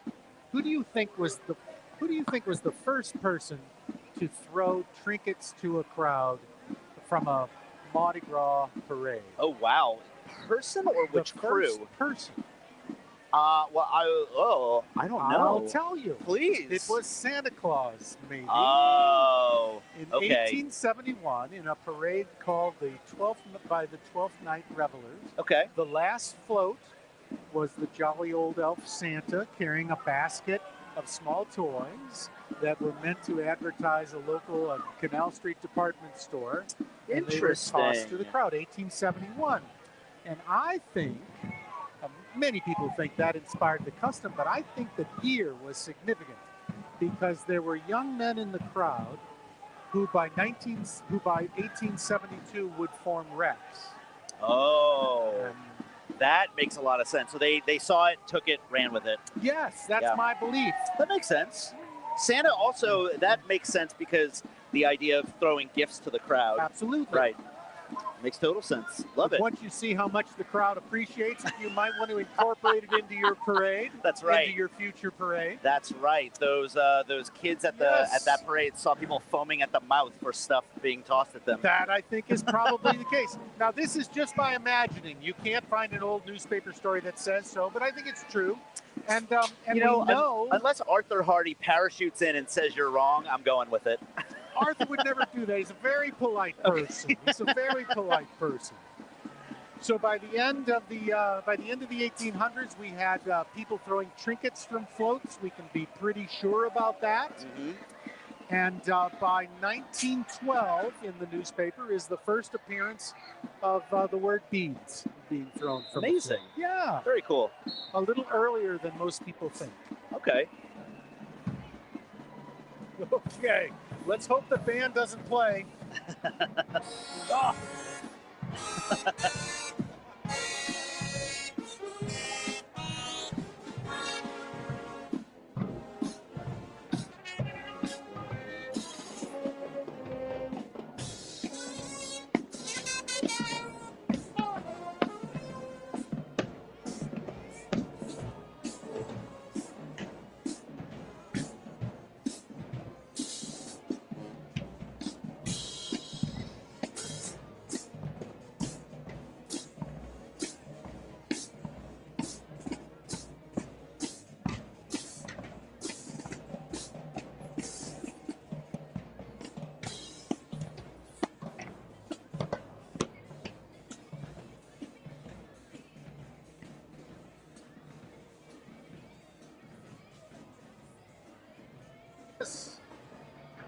This is the Royal Artist Support Vehicle. Now, earlier you were talking about how Royal Artists do a lot of the designs of these floats because this is, they kind of specialize in the, what do you want to call it, the old school parade designs? Exactly.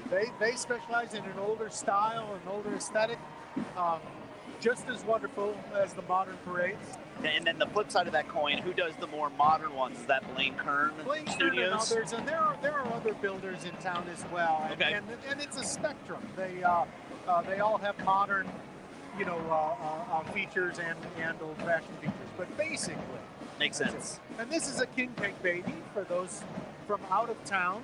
Yes. When you get a king cake, which is our customary pastry during Carnival. You slice up the king cake, and in one of the pieces, there's going to be a hidden baby. And whoever gets the king cake baby has to buy the next cake.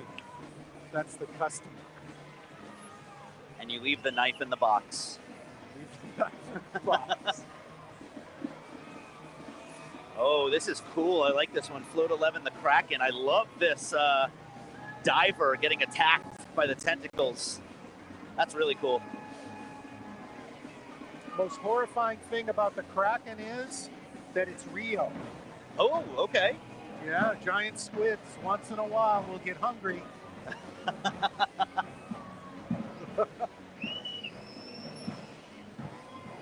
And that's where we get calamari from. That's calamari's revenge. Right. All hail Royal Artists. Wonderful job. Yay! Oh, good catch.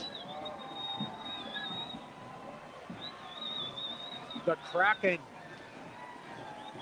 wonderful float. That's a really cool design. Wonderful. Oh, thank you. Oh no! We had more socks, but they went down the crack and they're gone.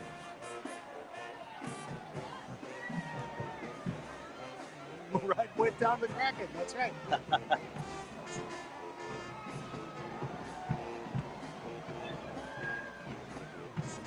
Right after this float, we're going to see Kirby High Marching Band from Memphis. Sometimes we get marching bands from other cities, other states. And that's really exciting. We get, other families, other schools coming in town. They get to experience Mardi Gras. We get to experience some bands from other places. Great trade for everybody. Oh my goodness.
Okay.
Wonderful. That was a theme from Treme, a television series that had to do with the post-Katrina recovery era.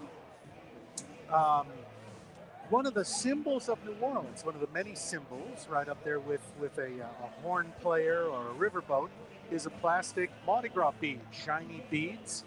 The funny thing about that is, one of our symbols, the beads, has never come from within 5,000 miles of New Orleans. They came from Venice. They came from Czechoslovakia, what became Czechoslovakia. They came from Japan and Hong Kong, but they've never come from near here. So in addition to everything else that Mardi Gras beads are, they're a symbol of international trade. At one time, all Mardi Gras beads were glass. Most of those came from Czechoslovakia. And earlier than you might think, by the late 50s, plastic beads had come on the scene. And the way we know that is there was a newspaper advertisement from a bead seller who promised that his beads were glass, not plastic, which tells you there were plastic beads at the time. Parade has stopped as they typically do. It's just a question of how long they will stop. Hey, how are you? Here's something that you don't see elsewhere, I don't think. Okay. No city is built to host like New Orleans, and New Orleans and Company is here to help. From world-class conferences to intimate business meetings, they make it easy to plan your meeting or event in a city that knows hospitality. Start planning at NOLA.com. One of the things that you don't see elsewhere, I don't think, is a Mardi Gras parade watching ladder. I think that is probably also a symbol of New Orleans that you don't see elsewhere. And what it is it's just a wooden hardware store ladder with a box screwed on top in which you sit your children. And this has always struck me as funny that,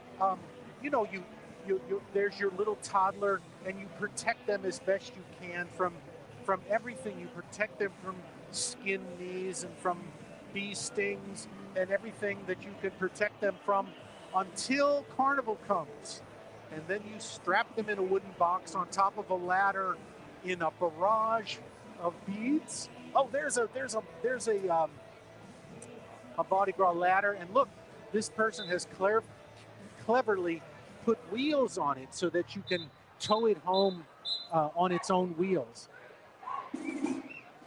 But you will see kids, little kids on top of there, and the father or mother behind fending off the beads, and the big part of being a kid in New Orleans.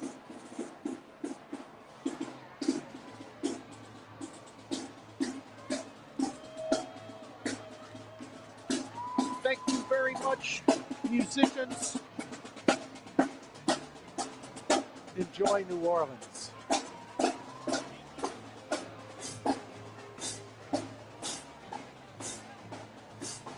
We have more lieutenants coming.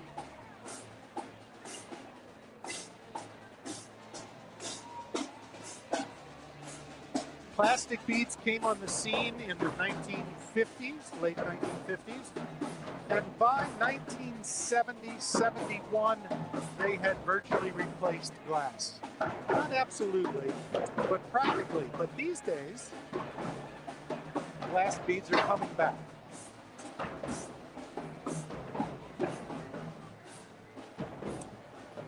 Float number 12, Fiddler's Green, and this was something I had never heard of before, but apparently after a life well spent as a pirate on the high seas, one hoped to find themselves in the Fiddler's Green, a place where a sort of heaven on earth, presumably.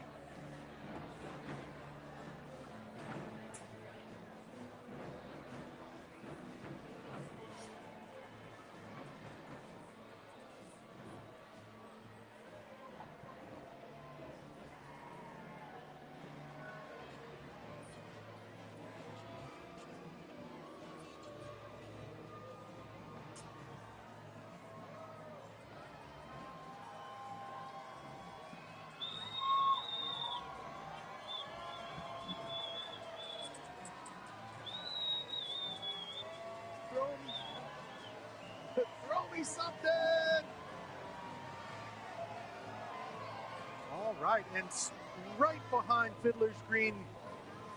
Fiddler's Green is being pursued by denizens of the deep. A great sea serpent rearing its head.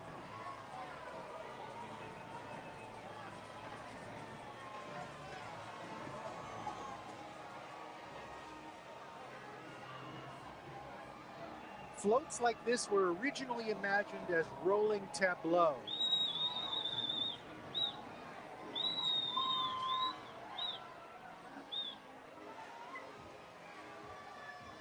Nice.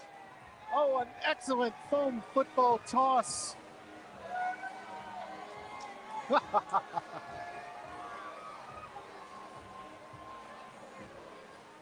Moon pie. Moon pie. Moon pie. Moon pie.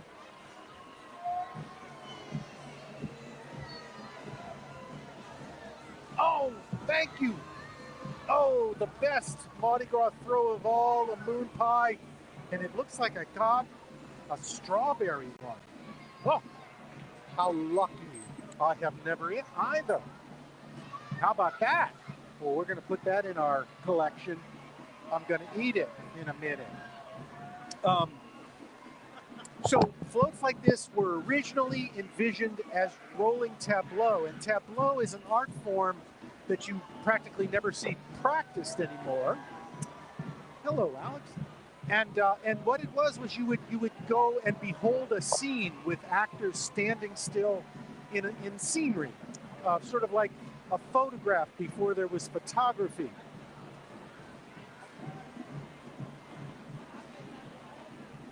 Oh, there you go. Wonderful. So so when Carnival in New Orleans was new, these were imagined as rolling tableau. Since then, they've become very active, very, very active.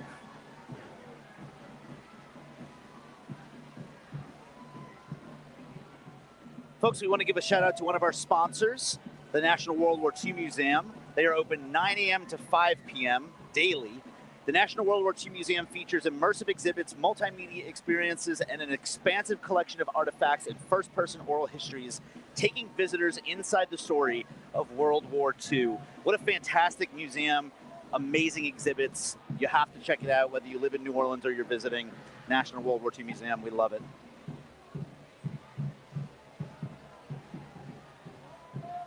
Alex, I'm going to turn over the floats to you. Love it. With float 14 coming up, because I have to taste test this pink moon pie, which I am predicting is strawberry. There's always a heated debate in the YouTube comments when we do these live streams about it's 50-50. People either love or hate moon pies. And the people who hate them, man, they really hate them. Well, I can't imagine hating a moon pie. I love moon pie. I'm actually a fan of the banana moon pies. I love the banana moon pie. I get roasted in the comments every time I bring that up. Folks, we got KIPP Central City Academy marching band coming up.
see. Okay, right. You caught a moon pie. Now, we think it's strawberry flavored. Do you want to take a bite and let us know what you think? I've never seen a pink moon pie before. I'm very excited. Yep, moon pies. I am a fan of moon pies. Moon pies are a staple of Mardi Gras parades. A lot of the parades throw them. Thoughts? So good. So excellent. Fantastic. Strawberry flavor, I Strawberry. Love it. Shout out to the people in the YouTube comments who love moon pies. Always a heated debate for us in the YouTube comments. This is float number 14. Anne Bonny and Mary Reed, famous pirates. I think we're learning that not all pirates were male. Mm-hmm.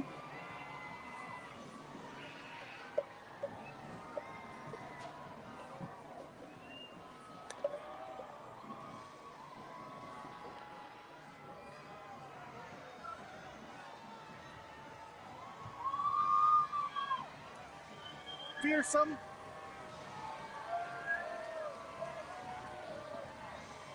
Oh, wonderful. Chrome seahorse beads. Oh, nice. How about that, man? A lot of cups. I love the cups.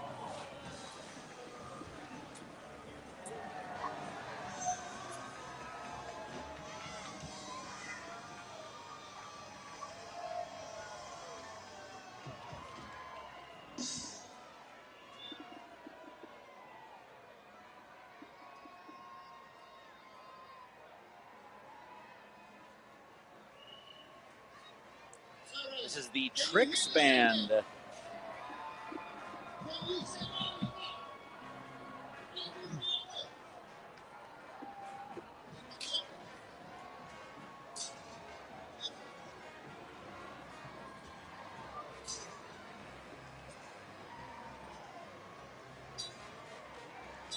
Float 15, the Barbary Pirates are upon us.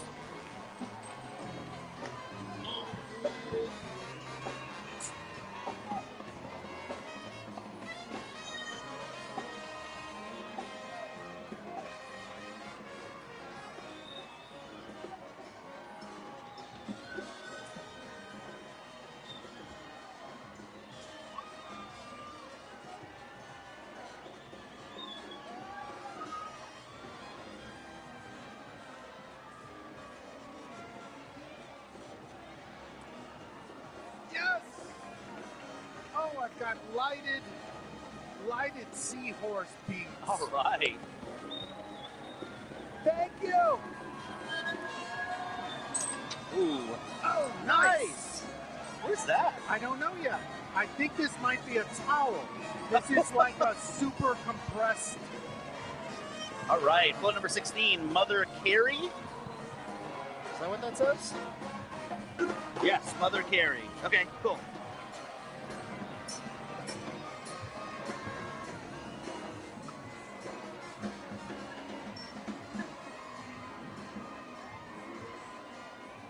Mother Carey the Sea Witch.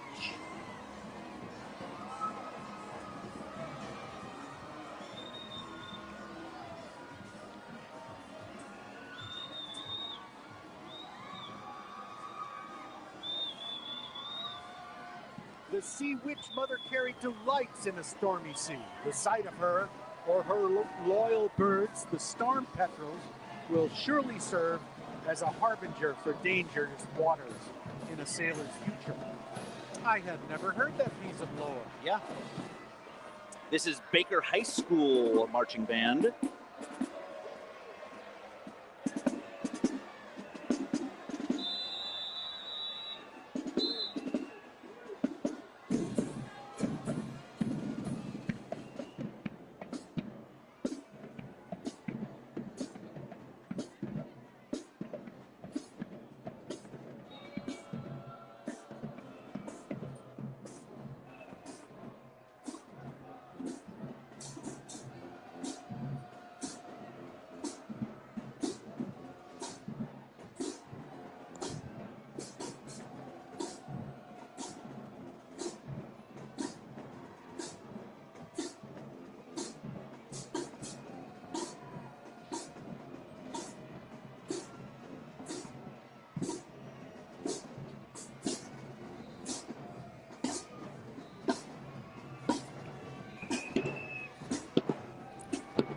This looks like Davy Jones's locker coming up.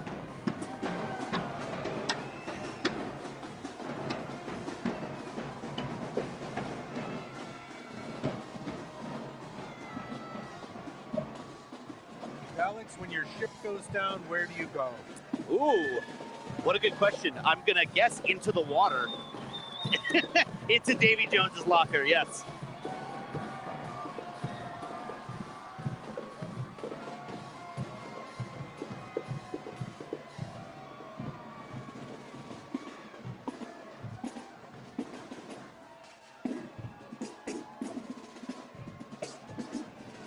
This is the All-Star Drumline Band. And they have locations in New Orleans, Covington, and Jackson, Mississippi.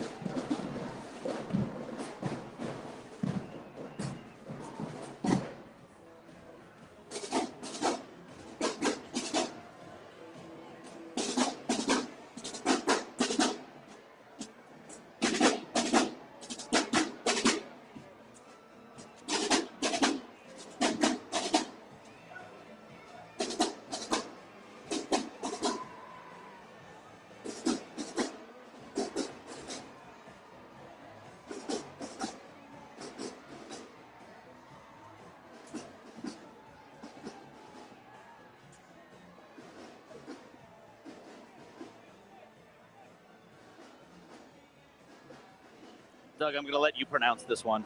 I'm not even going to try. I'll give it a try. Float number 18, Jen Yi Sao. Beautiful. Jen Yi Sao, the fearless pirate queen. Zhen Yi Zhao was the scourge of the South China Sea, much to the chagrin of the Chinese Navy. As commander of the Red Flag Fleet and leader of a 60,000-man strong pirate confederation, her bravery and shrewdness earned her wealth. Whoa, nice. Oh, I got another whole bundle. All right. I won't have to buy beads next year. Oh, this is wonderful. Dem bones. Oh. I like black light. That's good. That's a cool looking float. That is a beautiful float. Oh, that's wonderful. Yay. Congratulations, Royal Artist. That is a beauty.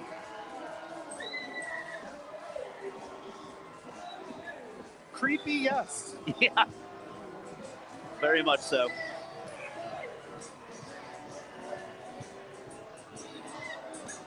Here are the Jukebox Heroes.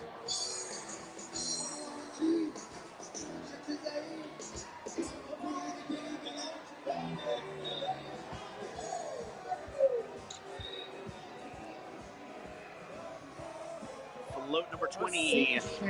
Yes, indeed. I understand people gather in a Bywater bar periodically to sing sea shanties. Is that right? Where else? Right, that's true.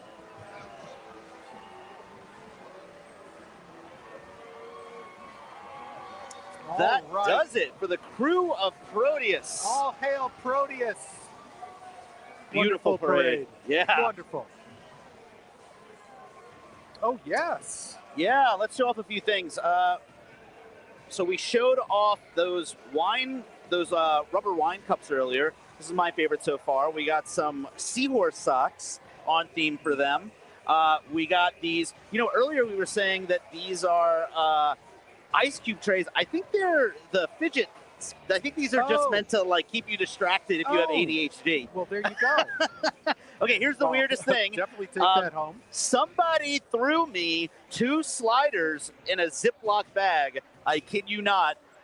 They thought I was hungry. I'm not going to eat them, but thank you to whoever threw them. Alex, if they threw you 2 of them, then they threw us sliders. That's true. They did throw. You go first. I didn't share my strawberry moon pie. That's okay.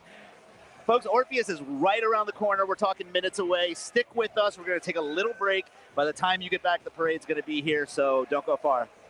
Thanks, y'all.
Son of a Saint is a nonprofit organization committed to providing mentorship, education, mental health, and opportunities to young boys who have lost their fathers. Through dedicated mentors, academic support, and enriching experiences, Son of a Saint empowers our boys to overcome barriers and become strong, resilient leaders of tomorrow. But we cannot do it alone.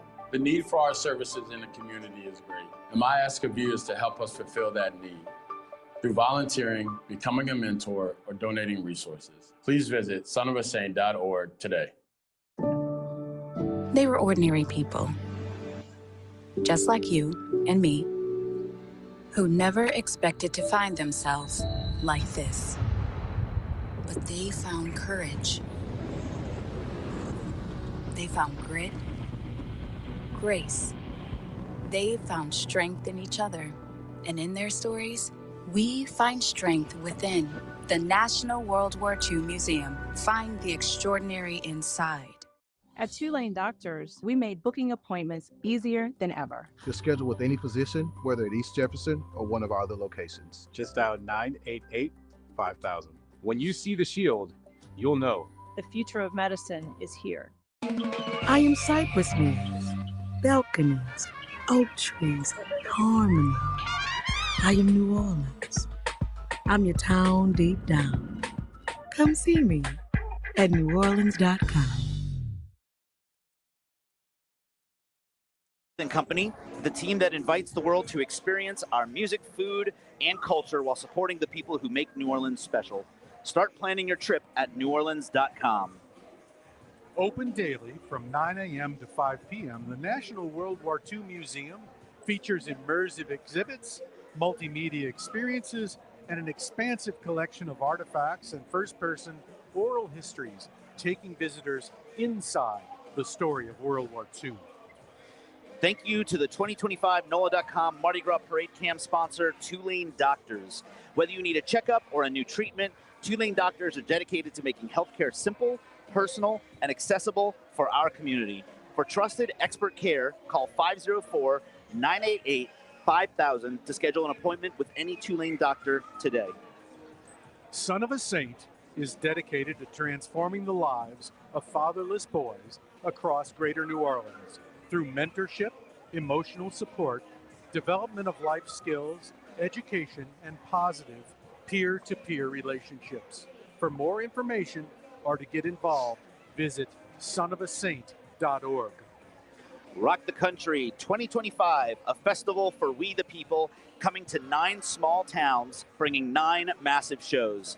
Don't miss Kid Rock and Nickelback headlining each city with additional performances varying by market from Hank Williams Jr., Leonard Skinner, Gavin Adcock, Travis Tritt, Aaron Lewis, Treaty Oak Revival, Ella Langley, Ole 60, Upchurch, and many more. Get tickets now at rockthecountry.com. A parade health tip from LCMC Health. Moderation is key. Try to limit your alcohol intake and drink water between alcoholic beverages. Consider smaller portions of the food you love during Mardi Gras. Take your time, stay hydrated. A good rule of thumb is to drink water in between each alcoholic beverage to make sure you are staying hydrated and to cut back on the amount of alcohol consumed. Choose a beverage that includes at least some water, such as club soda, seltzer, or mineral water, and blend beverages with ice. Folks, that was Proteus that you just saw with us, and Orpheus is blocks away. Behind us, back here, you can see Harmony Circle and the I-10 interstate back here.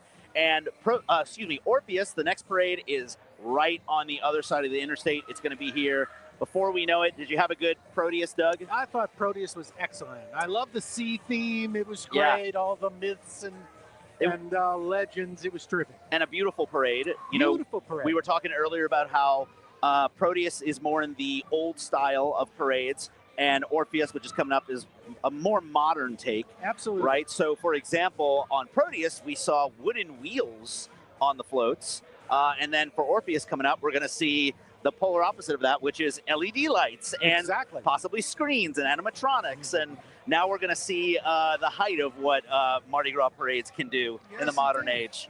Proteus is, in fact, the second oldest parade.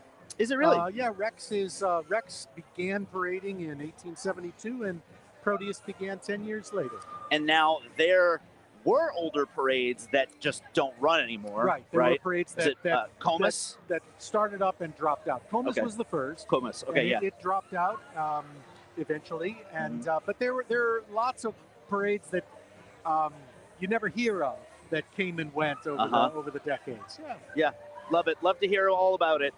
So Orpheus, which is coming up, 1,500 members, massive compared to what we just saw. Proteus had about 230, I believe. Yep. And then we're looking at 1,500 members on 43 floats for Orpheus. Their theme is As Above, So Below, with floats titled Riding the Winds, Down the Rabbit Hole, and Up, Up, and Away. So, we went from the sea to up in the air, it looks like. Something like that. In some cases. We're going to find out what exactly that means. Now, in addition to their themed floats this year, Orpheus has some standard, or what do you want to call it? Like some signature floats. Some signature floats, Yes. Thank you, that we see every year, which include the Smoky Mary, which is massive, the Orpheus Leviathan, and the Captain's Galleon, which we're going to see, which we see every year. Those are kind of their signature floats. We're going to let you know as we see those so you can follow along at home. Now, New Orleans native and winner of RuPaul's Drag Race, this is very exciting, Bianca Del Rio, a.k.a. Roy Haylock, who is from here in New Orleans, is the monarch this year. Very, very exciting. If you're not familiar with Bianca Del Rio, what a treat you're in for. The only downside is we're not going to get to hear her talk or roast anybody tonight. But look up Bianca Del Rio from RuPaul's Drag Race. Lots of fun videos all over the internet. She is just hilarious. Incredible. Almost a roast comic, in my opinion. And then also the Brothers Osborne, Grammy Award-winning artists, are headlining the post-parade music extravaganza tonight, Orpheescapade. And so for a lot of people who don't know this, some crews have their Mardi Gras balls, weeks before the parade sometimes.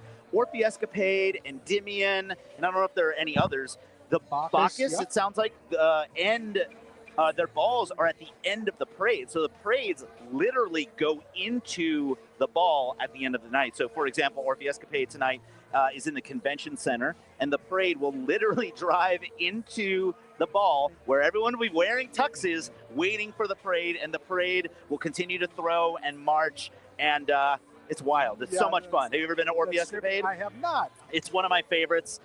Used to go every year before starting to do this, so I had to make a sacrifice. Now I do this. Beautiful, beautiful parade, and also a beautiful ball at the end of the night. Very, very fun. As you watch the Orpheus parade go by, as Alex mentioned, it has 1,500 riders, which is a lot, but it's a medium-sized parade. There are one or two parades that are pushing past the 3,000 mark. That's right. I think that Iris is the biggest. Mm-hmm. So imagine that the parade you're seeing tonight, which will seem so big compared to Proteus, is only half as big as Iris that rolled. Was it yesterday or Saturday? Saturday. Yeah. Thank you. Man, it's all a blur. When you're here for every one of these, it all blurs together. But it's so much fun. And it is. I love Carnival. It's my work in a way. Yeah. And at the same time, I've never loved it more.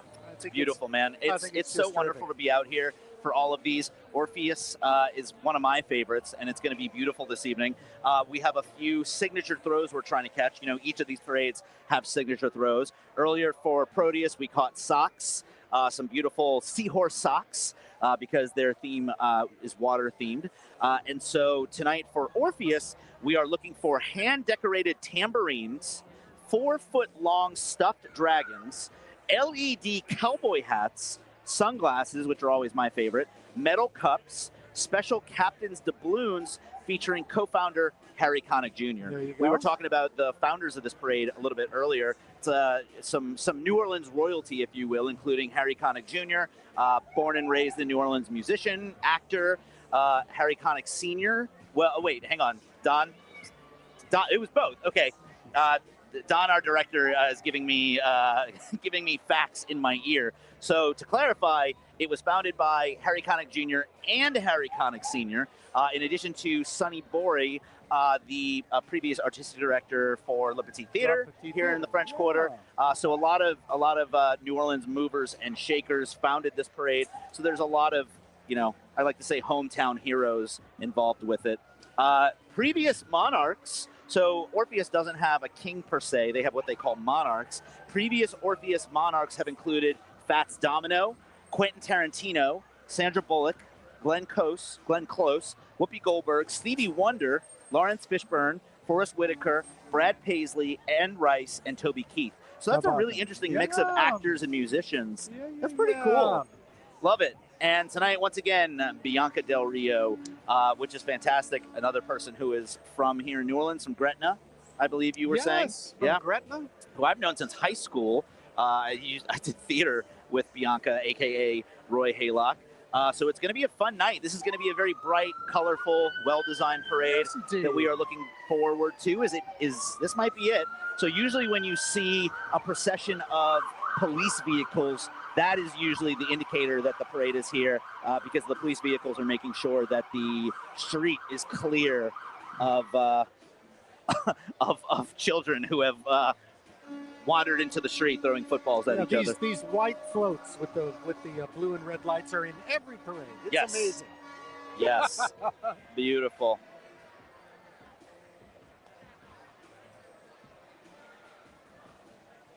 Yeah, so, something that's interesting is that the New Orleans and Louisiana police force, actually, Mardi Gras is so big that police officers are brought in from other cities, other counties, other states. They come in from all over to help the New Orleans Police Department put on Mardi Gras, because it's so massive, it requires so much security that, they basically, lack of a better term, shuttle other police officers in to help the city manage the whole situation. It's an incredible operation. When we're up here, we talk a lot about the design of the floats, the artistic merit, the handcrafted muse shoes, for example. But, what we don't talk a lot about, and what a lot of people don't see, are the logistics the city has to deal with on the back end, because we're talking trash pickup. We're talking about police officers, security. I mean, when the Mardi Gras parade ends and people go home, you don't realize it, but these people are still working till 2, 3 in the morning, doing trash pickup, doing, taking off the roadblocks so that traffic can resume the next morning. I mean, it's a crazy operation. And keep in mind, this isn't like a music festival where, you need security detail in a fenced-off area. We're talking about security detail over, like, almost an entire city. It is truly wild and remarkable how they pull it off. And so, shout out to the New Orleans Police Department, and also to the other police officers come in from other states. Thanks to them. Yeah. We are, it's grim to discuss, but this year is special because on January 1st, we suffered a terror attack on Bourbon Street. Mm-hmm. And so in addition to the normal management of security at Mardi Gras, it is enhanced this year. That's right. With federal participation particularly.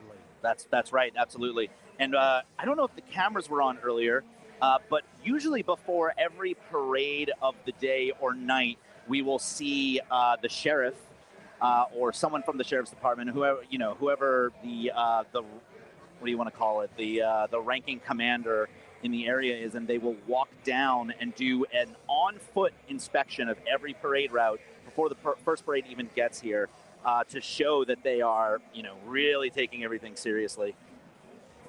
It's pretty incredible. The superintendent of police walked in front of the Proteus parade. Thank you. There's a lot of official positions rattling around in my head. And this is the Kern Command Vehicle. Blaine Kern Studios is certainly the biggest float producer in New Orleans and probably the world. Mm-hmm. And Blaine Kern Studios recently bought 2 more warehouse studios. Oh, wow. They're going to have 2 more warehouse studios on the West Bank, explaining that they build 1,000 floats a year. Wow. How about that? And even if you've never been to Mardi Gras, you might be familiar with Kern Studios' work because they also build things for theme parks like Universal Studios. So if you go to Universal Studios and you see some of those big characters, sometimes they're built by New Orleans-based companies, especially Blaine Kern Studios. And Universal Studios, I think, also has a Mardi Gras parade that goes through their downtown area. So even if you've never been to Mardi Gras, you might have seen some of Blaine Kern Studios' work around the country and other places. If you count Carnival, all of the costumes, the float builders, the Mardi Gras Indians, everybody who does something artistic, I think New Orleans might be the art capital of the country. We just don't call it that. Right. Yeah, that makes sense, because I think most people would say Mardi Gras is a party before they would say it's an artistic endeavor, but it truly is an artistic endeavor. And you're right, all the artists that are involved with making Mardi Gras happen probably does make us the biggest artistic city. What do you think, on the planet? In addition to being an observer and consuming these parades, tomorrow morning, many of us will go downtown wearing a homemade costume of some kind to show off to one another. Maybe 10,000 people will show up in costume. Now, what you don't see if you're not from here or not watching, or if you're watching from home, there's a whole other celebration that happens tomorrow after Zulu and Rex, which is the St. Anne parade that happens in the French Quarter. We can't live stream it, it's on the other side of the city, but it's incredible to see, and that's what Doug is talking about. The people down there are in handmade costumes, thousands of them, and it's truly incredible to see. Here we go, Krewe of Orpheus.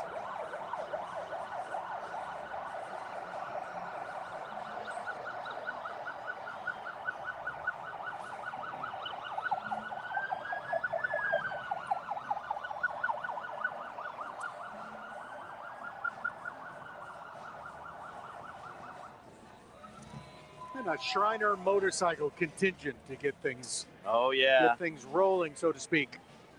Orpheus celebrates the citizens of New Orleans and welcomes our guests. This is the start right here, folks.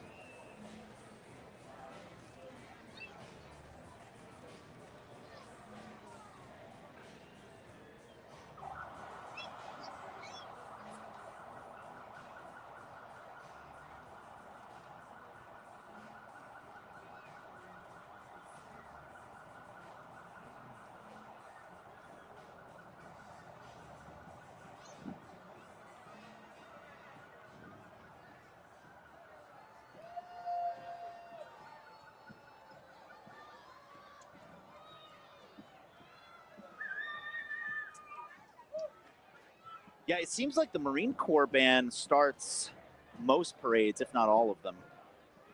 But they are always a sign that the parade is here.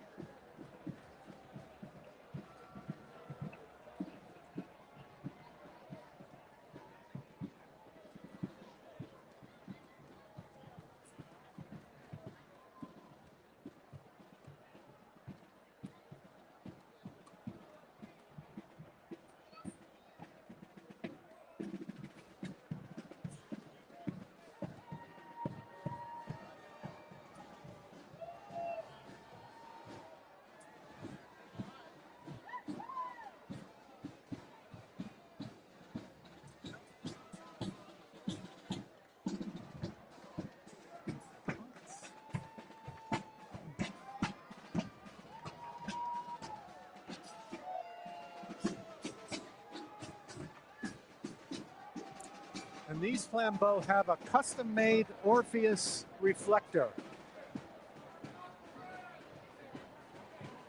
with a lyre.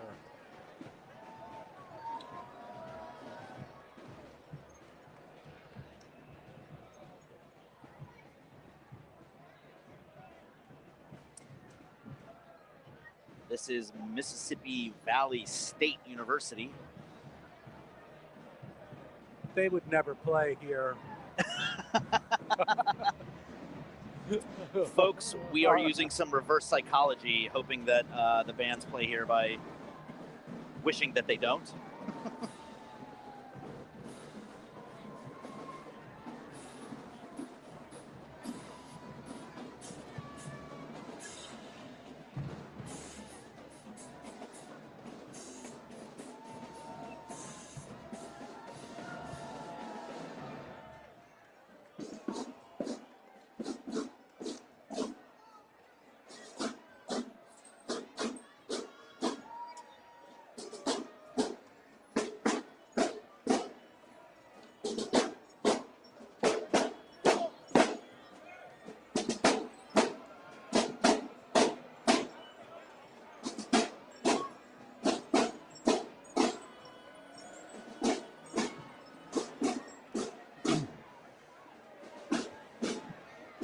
Bye-bye.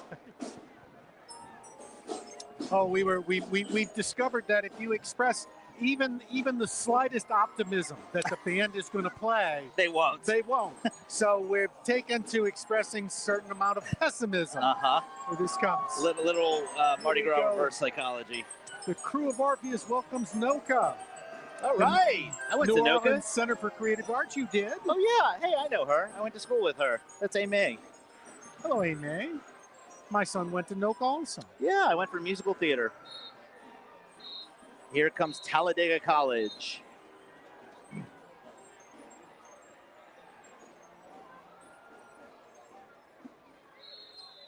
I think we're going to find that this parade is very music-centric, especially with Harry Connick Sr. and Harry Connick Jr. behind the origin of this parade, as well as Sonny Bory and Derek Franklin, who used to do a lot of musicals at Le Petit.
Flambeaus, which we've been talking about all night tonight. Originally started pre-electric light days so that they would illuminate the floats. If I was in a marching band, I'd want to play the big bass drum because it hits you right here, right in the solar plexus. It hits you.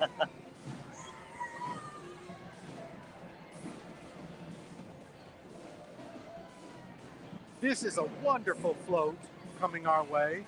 Speaking of drums, the Rhythm of Orpheus. But take a look at what this will become as it passes.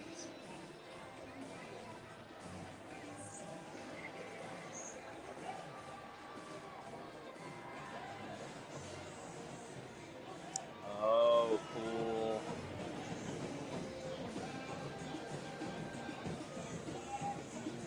Is that great? Yeah. I think that's one of the great floats in Carnival. One of the Orpheus signature floats. I love that they play with the, I don't know what you want to call that, almost like the depth perception there, or the angle that...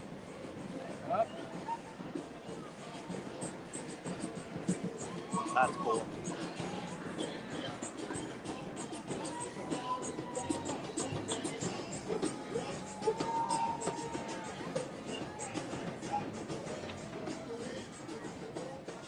That is just a wonderful design. That's so the cool. elephant's tusks are made out of symbols. Yeah, it looks like drums until it gets here, and then you realize it's an elephant. Exactly. Very cool.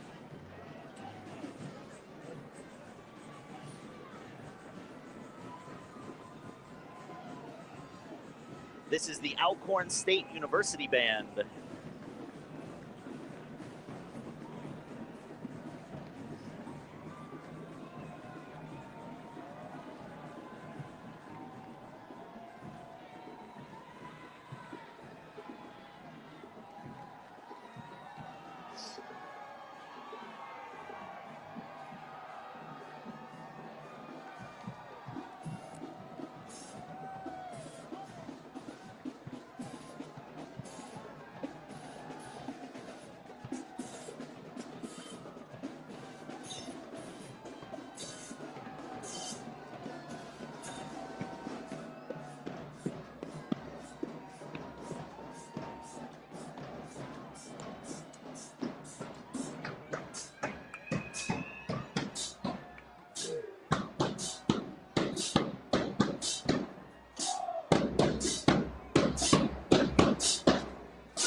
And this is float number 3, the Orpheus Trojan Horse.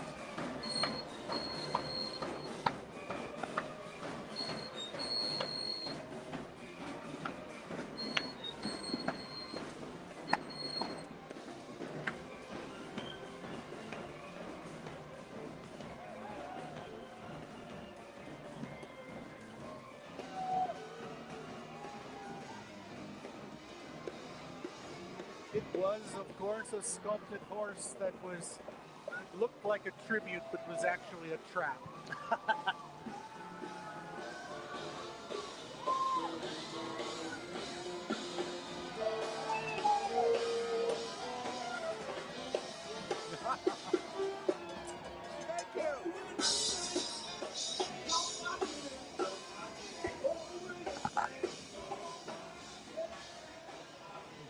Wonderful glittering design. You can see it from a half a mile away. That's fabulous. That is a great modern float. Beautiful. Wonderful, wonderful.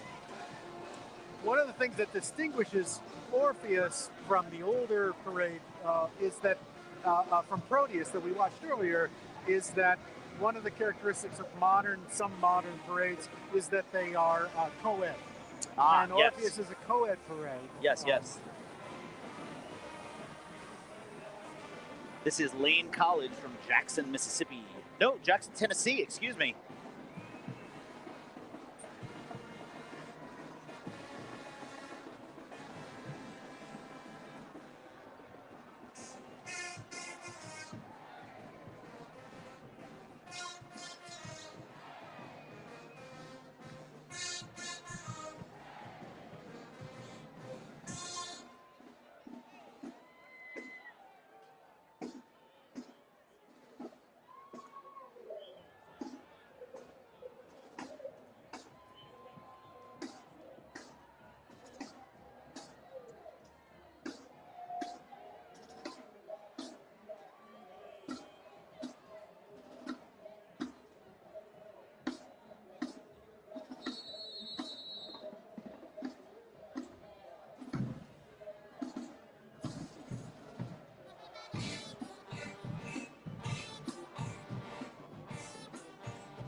It occurs to me as we watch the flambeau go by that when this was invented in the 19th century, this was to illuminate the floats.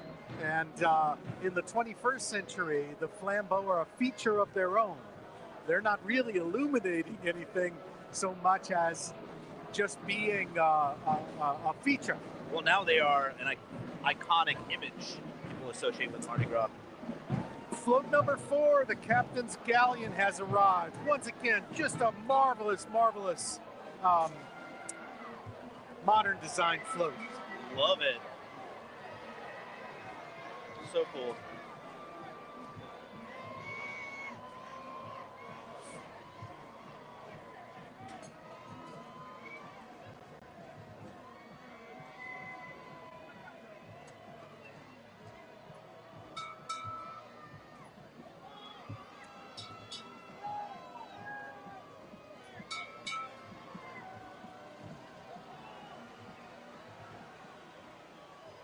These floats are designed by Manuel Ponce of Kern Studios, and they are just wonderful.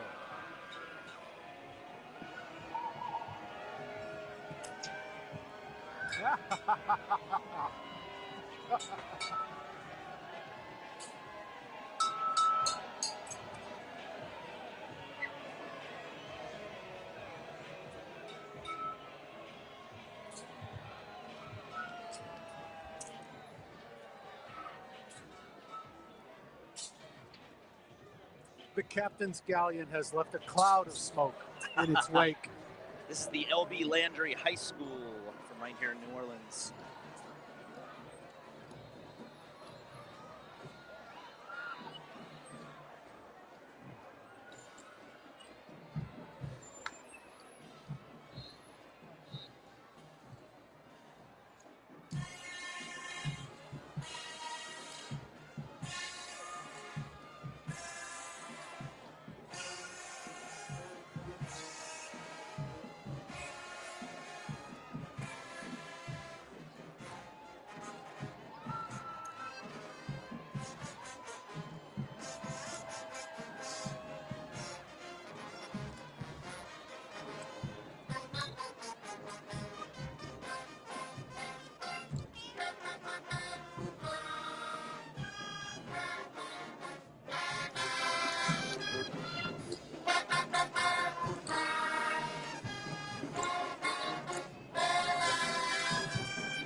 Alex, you know what I could use right now? What's that? A strawberry moon pie. Strawberry moon pie. Just one of the small ones. I have been out here all Mardi Gras season. We have caught a ton of moon pies, and that's the first strawberry one I've ever seen. And that was the first strawberry moon pie I've ever seen in my life.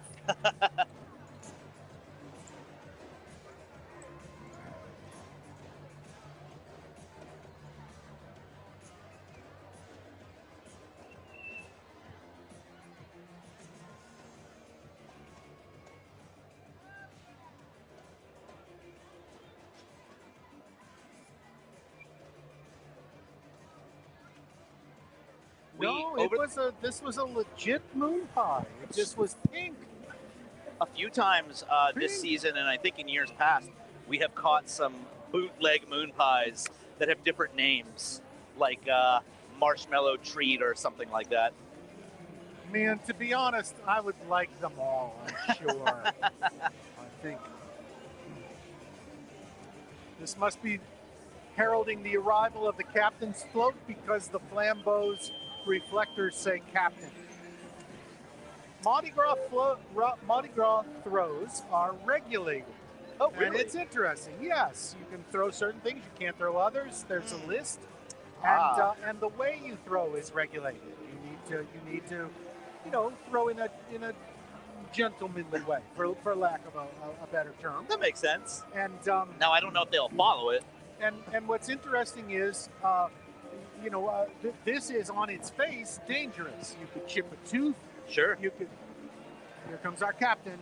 Oh, Bianca Del Rio. Hello. Oh, the beautiful Bianca Del Rio. Our monarch. Our monarch. That's right. I have seen Bianca twice in concert at the Orpheum, and amazing. And I have seen her perform at the Bourbon Street Awards, the costume contest. Yeah. And truly hilarious. Amazing. Unrepeatable, mind you. Oh, absolutely. But truly hilarious.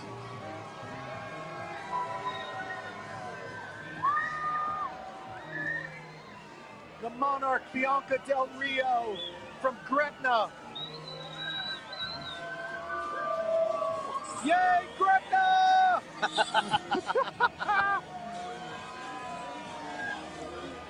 Let's hear it for Gretna. Splendid as always.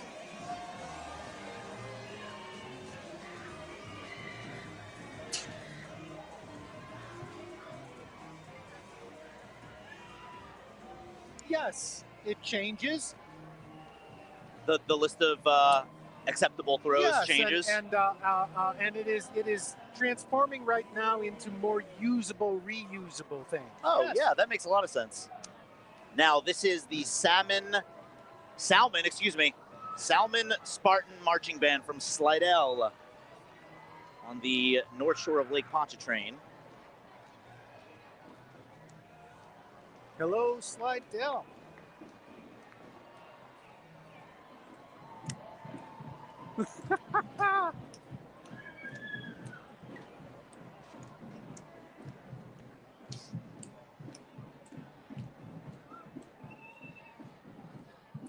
So, for instance, back in the early 1800s, people used to throw bags of flour. Oh. So, flour bombs, and you could, I don't even know if there were parades, float parades per se at the time, but part of the chaos of carnival was to throw flour bombs. Amazing.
All right, they sound great.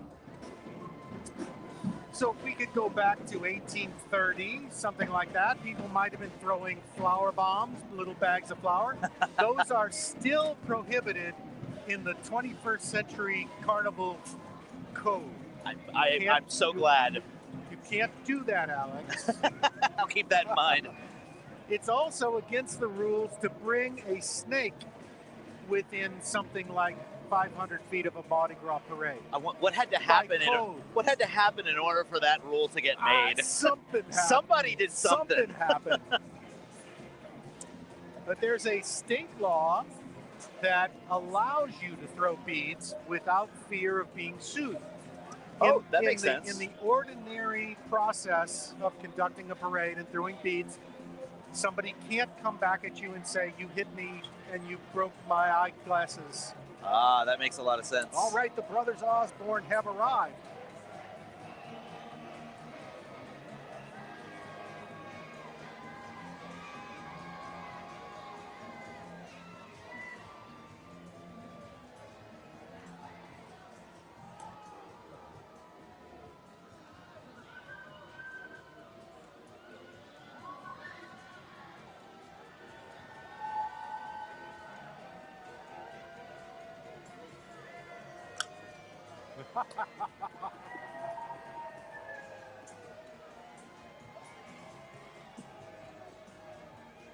Oh, Keith Clavery. I got several friends on that float. These are some of the Orpheus folks who helped put on Orpheus. I see Keith Clavery, a local actor here.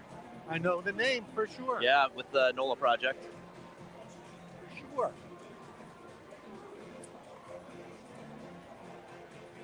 So if you ride a float and you conduct yourself in a reasonable manner, you don't, you're just throwing beads and whatnot, you're absolved of responsibility. It's like if somebody comes to the parade, they should expect a hailstorm of plastic beads, etc. But if you try to do it any other time, what you mustn't do, Alex, is misbehave. You mustn't throw beads at people.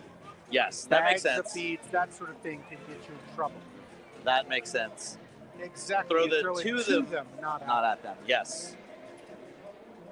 Edna Carr, we have seen them, man, almost every day.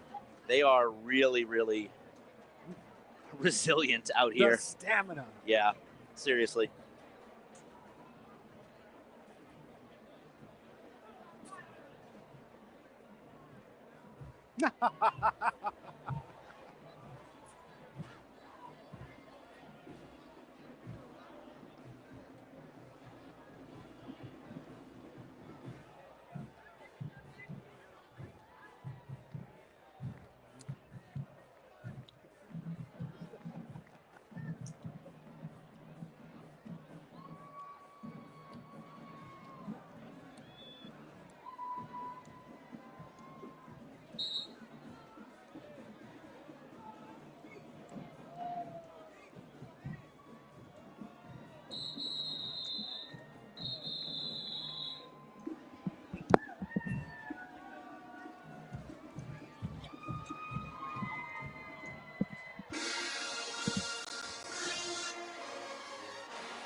They sound amazing. Yeah, I don't know how many parades Carr has been in, but they're bringing it.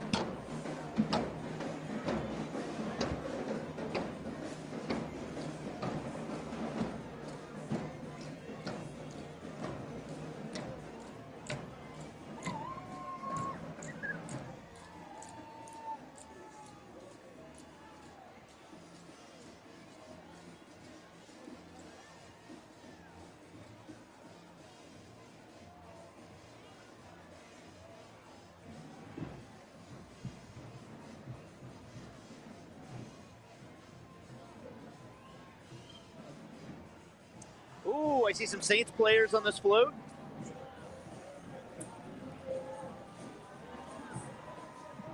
What we got here?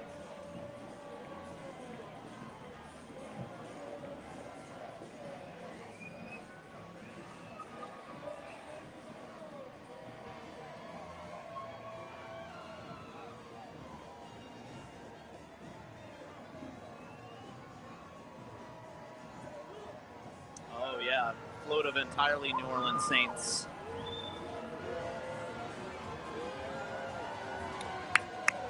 Yay, Saints! Yay, Saints! And I see Bob Murrell. I'm open.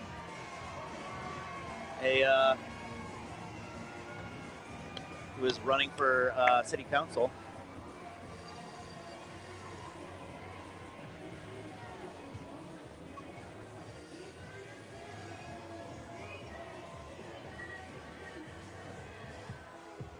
And the Krewe de Fleurs are approaching, one of the adult marching groups in Carnival. Since about 2000, this has been a big addition to the scene in the New Orleans Mardi Gras. And I'm assuming every single one of these is handmade. Yes, and they choose a different flower each year.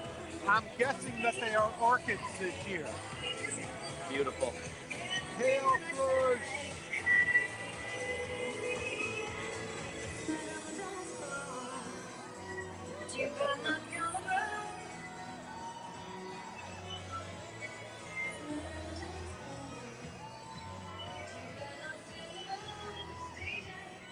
The work that goes into these costumes, incredible.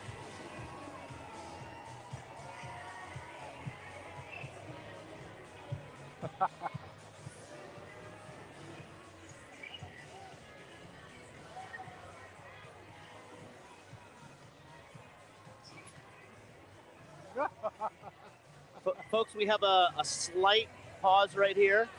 I want to remind everyone that tomorrow's parades are going to be a little different. We're supposed to have some really bad weather here in New Orleans tomorrow, winds of around 50 plus miles an hour. So please stay tuned to the news if you are planning to come out here for the parades or even just watch them at home. Some disappointing news that we got is that both parades, Zulu and Rex, are going to have abbreviated routes, which means that Rex will not pass this location. So there will be a live stream tomorrow morning, but it will just be Zulu. It won't be, Rex won't be here, unfortunately, and there's nothing we can really do about it. We can't control the weather, so please don't get mad at me. I'm just the messenger. And the parades are also compressed. There will be no marching groups or bands. So we're very happy that we get to see the parades at all. We don't want to be pessimistic, but we want to fill you in and give you the hard facts about what's going on. And get there at least an hour earlier than you expected, because they're going to right. roll an hour and a half and an hour. Yes, Zulu rolls at 6:30, which is earlier than it typically rolls. We also want to give a couple of shout outs, speaking of our streams, to the sponsors who make this happen. New Orleans & Company is here to help. No city is built to host like New Orleans. From world-class conferences to intimate business meetings, they make it easy to plan your meeting or event in a city that knows hospitality. You can start planning your event at NewOrleans.com. Open daily from 9 a.m. to 5 p.m., the National World War II Museum features immersive exhibits, multimedia experiences, and an expansive collection of artifacts and first-person oral histories, taking visitors inside the story of World War II. We forget about there's a Harlequin here. Wait a minute. Oh yeah, hello. How's it going? You look fantastic. Look right up here. There we go. A Harlequin has appeared. A wild Harlequin. Hello. How are you? You having a good time? Yeah? Beautiful. It's great being in the stands right here because we can see all the people behind us. There's a whole other group of people right here. We can see the people across the street. It's a fantastic place to be standing in. We can see a lot of great costumes and what people are wearing. There we go. A lot of people wearing the stuff they caught. It's a really cool sight out here. Sometime in the early 1990s, the Krewe d'Etat began throwing lighted beads. And now that has become a phenomenon for all nighttime parades. And as you look down the route in either direction, it's like it's surrounded with fireflies or sparks. And it has really added to the visual. Yes. When we haven't had any of the floats yet that are really it's filled coming with riders that will be throwing. Oh, is this? Here we go. This looks like the Smoky Mary. This is the Smoky Mary. This float is massive. It's multiple floats in tandem, and it is a signature float for Orpheus. And it's one that everybody looks forward to every year. Talking about, LED lights and moving parts. I mean, look at the lights on this thing. Excellent example of a modern float. Yes, correct. Compared to Proteus's, which are beautiful and handmade, but much smaller in comparison. On February 9th, New Orleans hosted the Super Bowl. That's right. And to show off our carnival, even before there was a carnival, we had a sample parade, the Super Bowl parade, and it was quite good. And they used signature floats from various parades. And a portion of the Smoky Mary was in the Super Bowl parade. Guess who was standing right here hosting the Super Bowl parade for NOLA.com? I'm going to go way out on a limb. Myself and Mr. Scott Pelier were out here. Go. We had a great time. There are 230 people on this one float. I think we should be able to catch some things. Yeah, I think we can. Now, apparently what we want the most is a hand-decorated tambourine. Hand-decorated tambourine, got it. I wanted to check our little cheat sheet here. The Krewe of Proteus had 230 riders in it in the whole parade. And what did I just say? I said that this was 230 people on this one float. Incredible. I'm glad you noticed that. That's interesting. Incredible.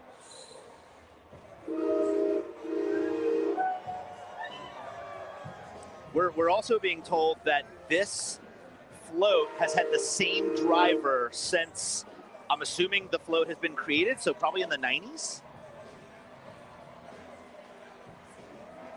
One person, Barry Daigle, the whole time. Congratulations. Shout out to Barry Daigle. I hope they pay that man well.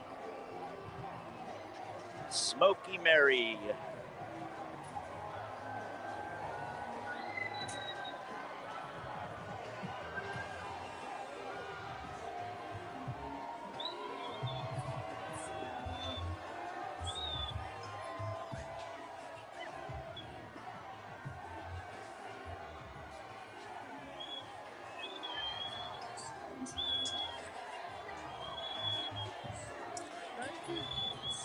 Well, we've got signature floats. All right. We've got the Orpheus Lyre.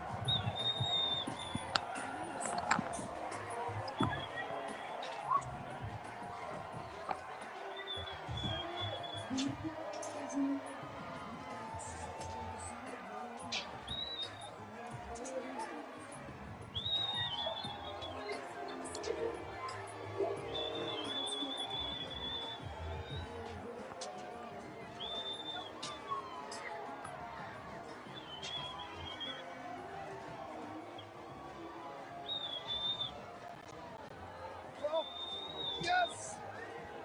An Orpheus nice flying catch. disc, and it's a soft one. This is Good. interesting. Oh, look. Is it a light-up And it frisbee? lights. Oh, we need to light this up. And we got a T-shirt. Oh, look at that. All kinds of fun stuff we're going to show y'all at our next break. That's cool. Very cool. I like it. 1,500 riders or members in this crew, 43 floats. We're doing our best to catch some tambourines some Smoky stuffed Mary. dragons. So the float that just went by, the Smoky Mary, there are 8 sections, including the engine at the front. Incredible. 230 riders on that float alone. It's really not one float, it's like multiple floats.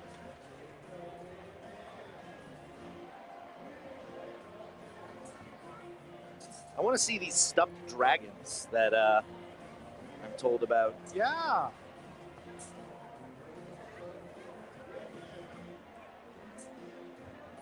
And LED cowboy hats.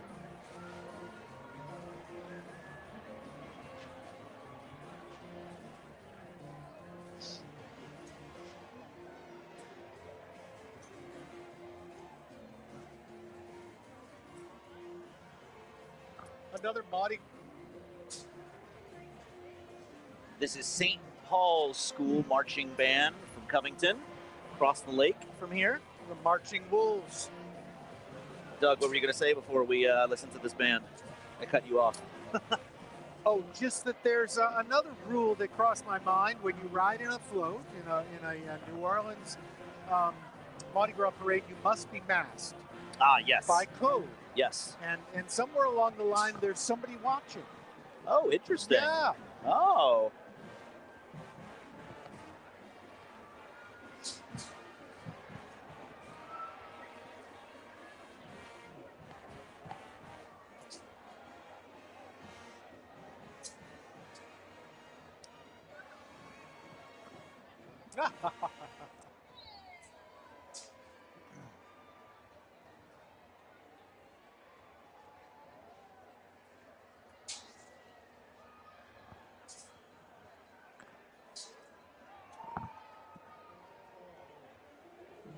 We're delayed, but it's probably a predictable delay when the parade reaches Gallier Hall, the old 19th century City Hall of New Orleans.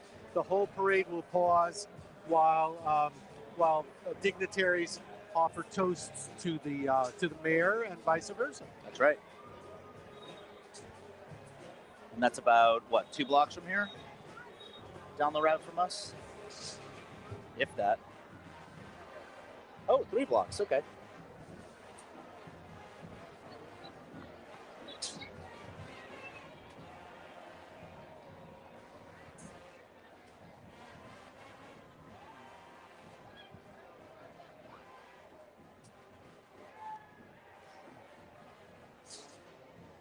There's a backup forklift being towed along, and that is probably to rescue a float should it break down. There's also a spare tractor here and a spare generator. Yes. So things happen, and That's if true. they do, it's good to have a backup. But this forklift, This poor forklift getting covered. has become a bead magnet as it goes down the street. Throwbacks. Sometimes they call those throwbacks, yeah. Before we had the term throws, the term was throwouts. Huh. So like if you read a newspaper from the 1930s, they'll talk about throwouts. Makes sense.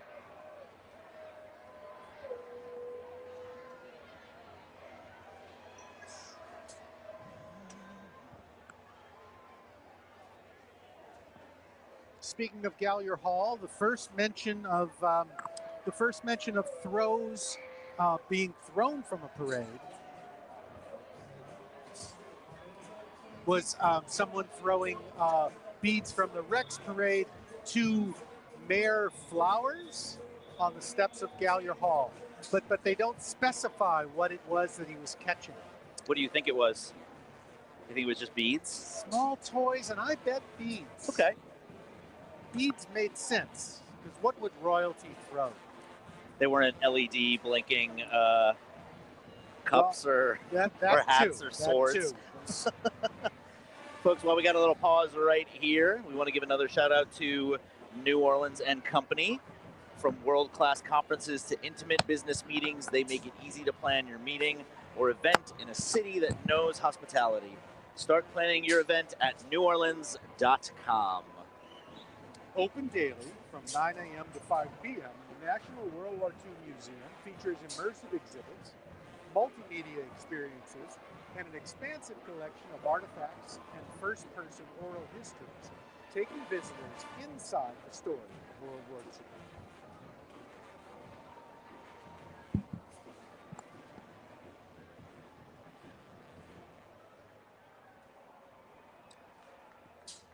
It looks like we're moving.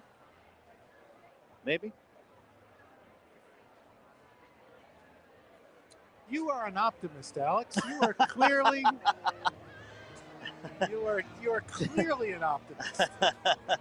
Just like hoping the bands play right here. When they move, they'll seem to get smaller. You'll see. Right. I forgot that's how that works. I love reading about the previous monarchs that Orpheus has had. Fats Domino, Quentin Tarantino, Sandra Bullock, Glenn Close, Whoopi Goldberg, Stevie Wonder, Lawrence Fishburne, Forrest Whitaker, Brad Paisley, Anne Rice, and Toby Keith are just a few of the ones that we have on our little cheat sheet here. That's a pretty incredible list for monarchs of Orpheus. Fats Domino, that's really cool. Yeah, that's really cool. Well, the most famous celebrity rider of all was probably Louis Armstrong. Oh, wow. Riding in the Zulu parade in the 1940s, which was sort of insurmountably cool. Yeah, right? yeah. And in Louis' memory, he regretted throwing coconuts that might have hit nice cars. That's fantastic. That's fantastic. And then fast forward to the 1960s. Now, there may have been an occasional celebrity along the line, but in the 1960s, the Bacchus Parade in particular wanted to stir things up. They wanted to open up Carnival, make it more available and more pop. And one of the things they did was decide, instead of a local member of society, they would invite a celebrity that people would want to turn out to see just for its own sake. Gotcha. At this moment, I can't remember who the first And one that's was, where but that started. Let's say Bob Hope. Okay. That sort of celebrity. Checks out for that time period. Over time, it's included, athletes and musicians. So Bacchus was the first one to do that. So Bacchus was the one to institute it as a contemporary thing. Okay. Zulu had done it, 40 years before. Right, or 20, however, I can't do arithmetic, but look, we're not up here to do math. Okay. But yes, and then that has spread to other parades that have celebrities. It's amazing. There's tell me if I'm wrong, anybody out there, but I'm pretty sure that's the way the history of it worked. Cool. Somebody will, whenever we're wrong, somebody lets us know. Tell you what. They let us know very emphatically, too.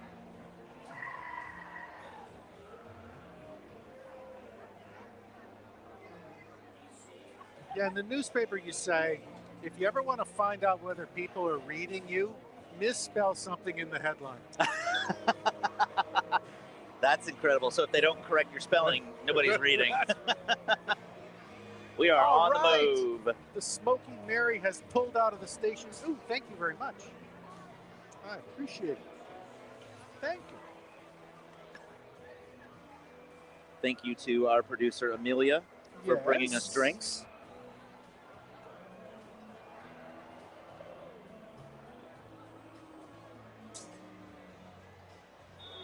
I don't even have to ask. Amelia knew exactly what I wanted.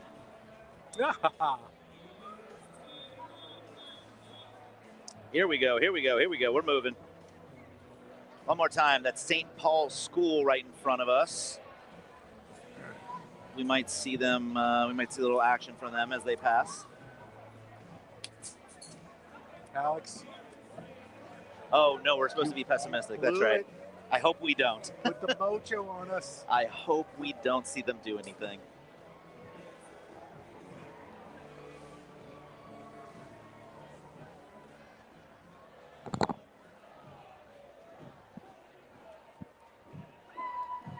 Shout out to whoever's wearing that full body wolf costume. They must be sweating their butt off.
Love when a marching band has choreography. Yes.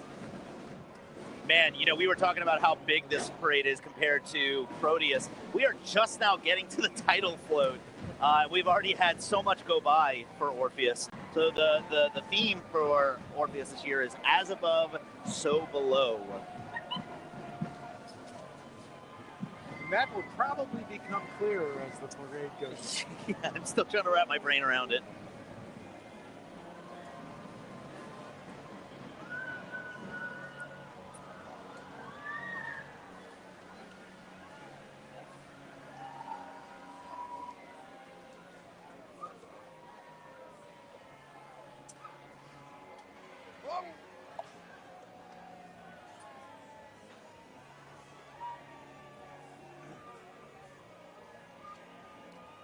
That float was a wonderful example of how the elements on the floats are supposed to move as it rattles along the imperfections in the street, which we have a few of those. We have those. We have a few of those. This is Abramson Psi Academy, the Beast from the East, or the band from the East. We actually saw them yesterday, I think. So another group that's been marching probably almost every day. Maybe they won't play.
They sound great.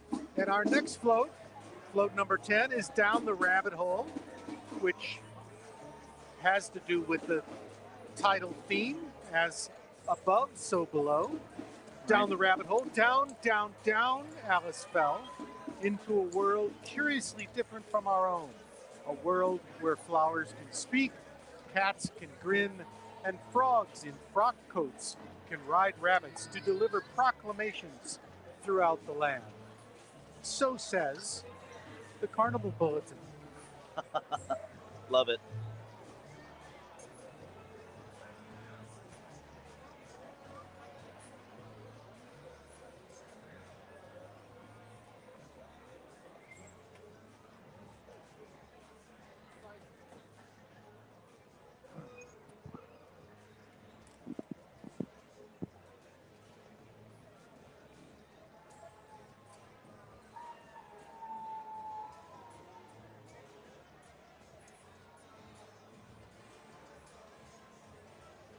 Down the rabbit hole.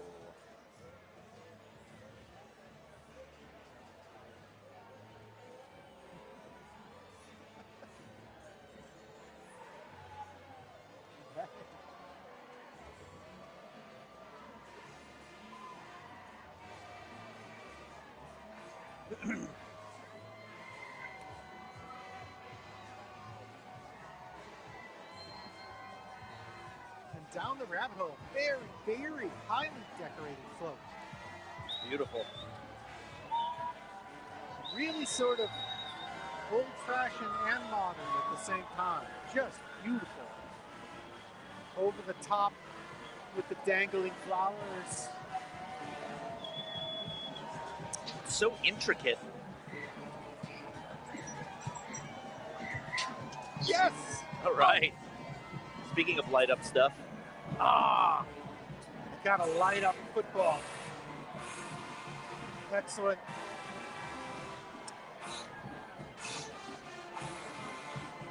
Coming up next, got another great band, the Whitehaven High School Band from Tennessee.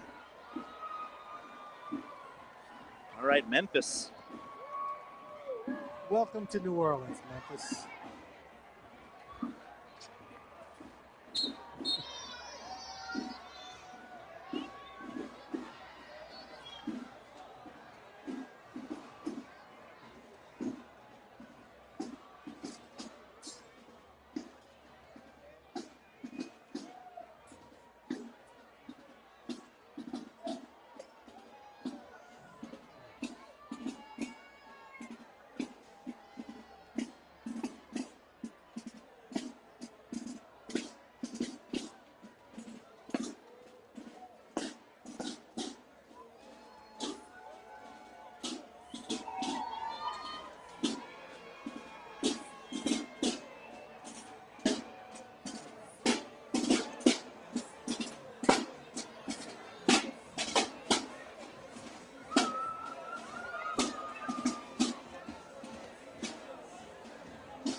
Here comes our next float, sailing over the edge of the world. In keeping with as above, so below. Sailing over the edge of the world, who knows what adventures lay hidden to us until we venture beyond known boundaries and push the limits of what is considered possible. Will we discover uncharted territories, or will we plunge off the world and end up sailing among the stars forever? From the parade bulletin. And this is wonderful, the idea of plunging into the stars at the front of the float. Just wonderful.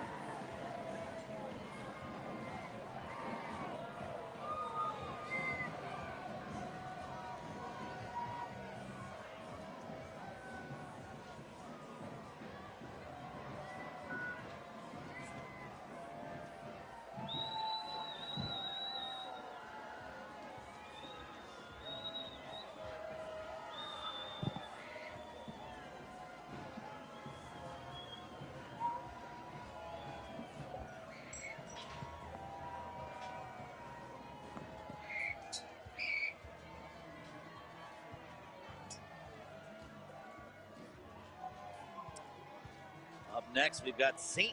Mary's Academy Marching Band.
And our next float, float number 12, ascending with the fairies above a pond filled with a bouquet of blooming flowers.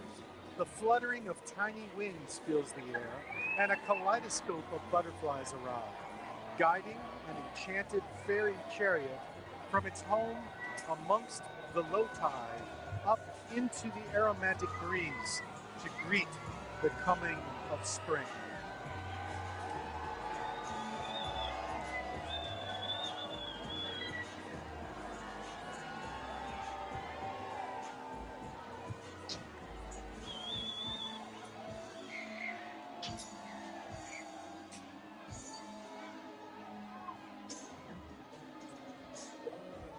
Yes, thank you.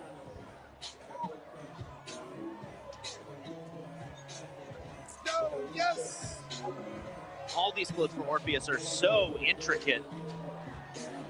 The amount of pieces on them is amazing. Thank you, Doug. We caught some signature Orpheus beads, or Doug did. But I'm going to wear them. They're pretty wonderful. They're coral colored and they have lyres on them.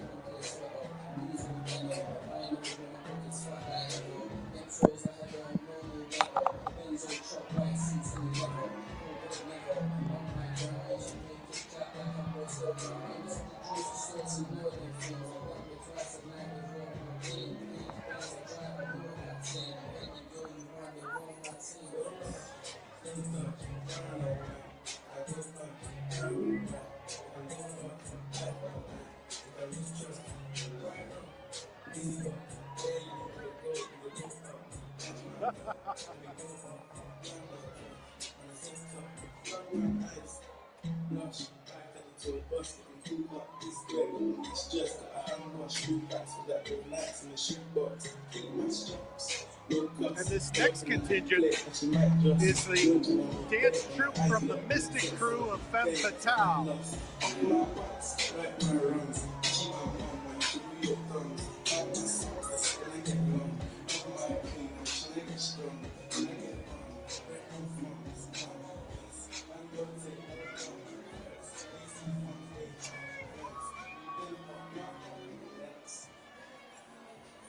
And the next float, float number 13, Riding the Winds, with colorful tails stirring up rainbows behind them. Dozens of ebullient kites soar high into the clear open sky. Borne aloft by the warm winds of zephyrs, they sway and waltz together to musical melodies heard only amongst themselves. Well, this is just wonderful. The kites in the front. Yeah. The traditional flowers. I love the big dragon piece in the front. Just lovely.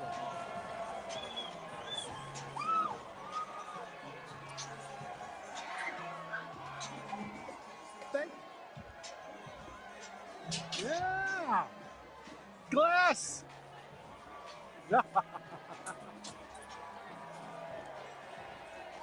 Those glass beads have become so popular. Yes. Who we got next? This looks like West Jefferson High School marching band from Harvey, Louisiana, right across the river.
And float number 14 is coming, called Under a Spell. Washington Irving's Rip Van Winkle slumbers for 20 years beneath a cascading willow tree. Oblivious to the changes around him, he will awaken to a post-revolutionary America. Oh, just wonderful. The lighted willow tree is fabulous.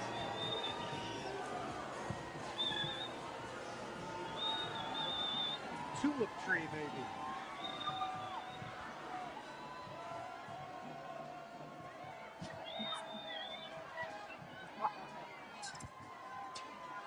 Oh, wow. Thank you. Oh. We have some glass beads here. All right. Excellent.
I don't know if I'm just delirious or, but that sounded like a brass band rendition of Private Eyes by Hall & Oates.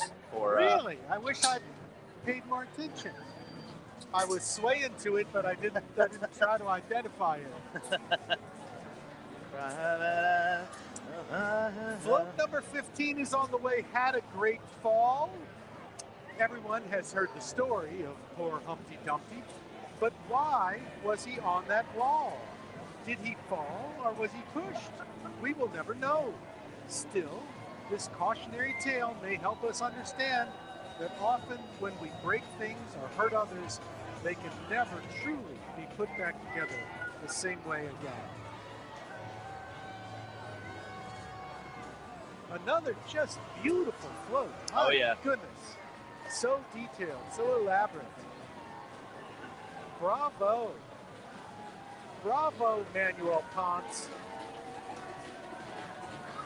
Yay!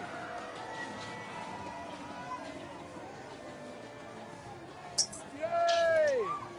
All Oh, we right. caught an arm load that time. Nice. All right. All right. Coming up next, we got the Disco Amigos. Love this group. Me too.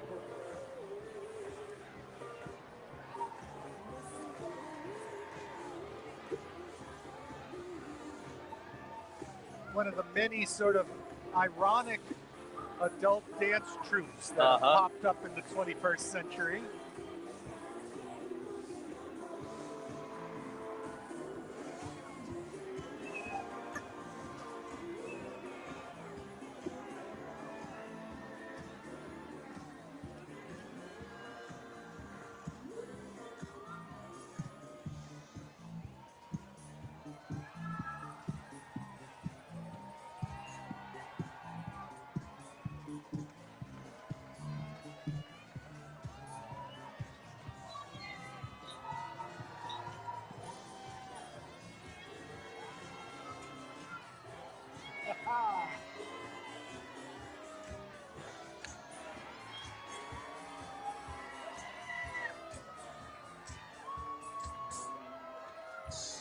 Oh, they have practiced.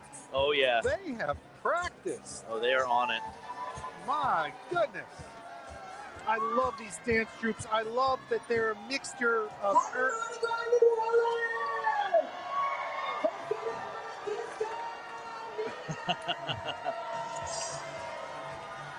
I love that they're a mixture of earnestness and satire, and it's hard to put your finger on where the one begins and the other leaves off.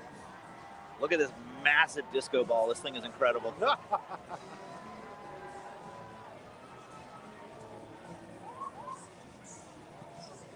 Now we're up to float number 16, up and down the clock. As inevitable as the clicking of passing seconds, and with the striking of each hour, up and down the clock they run, endlessly cycling through days and nights as the time marches forever onward.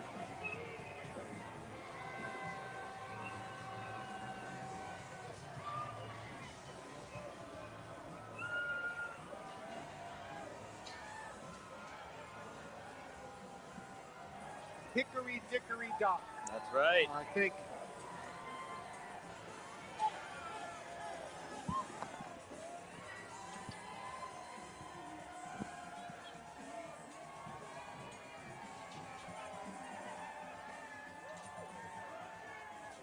Oh, there are those light up tambourines. There you go.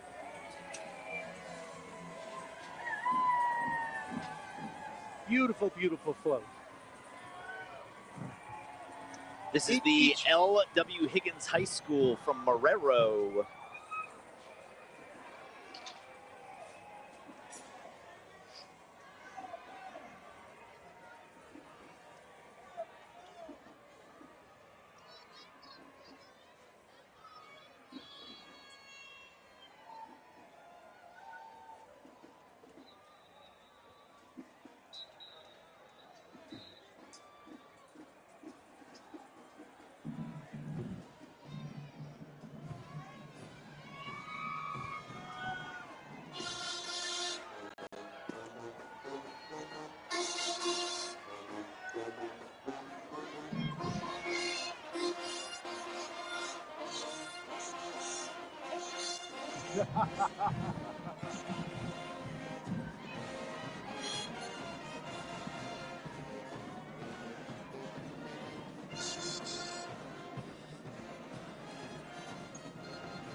All right.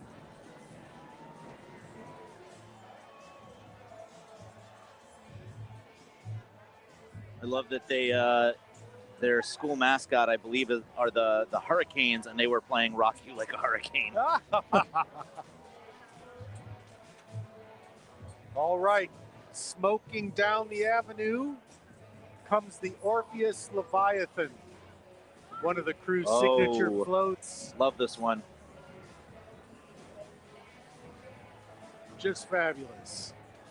Through the fog and mist of the rolling deep, we see the most famous of all beasts, the great Leviathan, frolicking with her young offspring through forgotten ships and bounties of long ago, resplendent in her twinkling and ever-changing finery.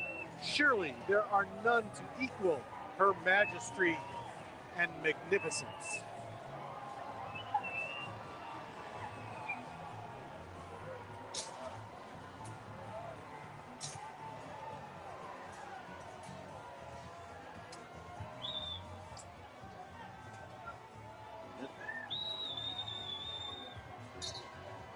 This float has been around since 1998. It's one of the first floats, or the first float, to use extensive fiber optic cables, or fiber optic lighting, I should say.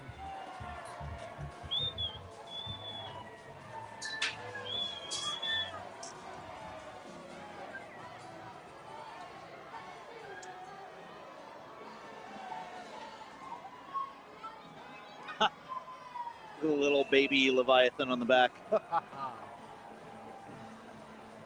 The Petoskey Steel Drum Band is coming up next. We saw them yesterday. It looks like, from what we saw yesterday, the band is entirely made up of kids playing steel drums.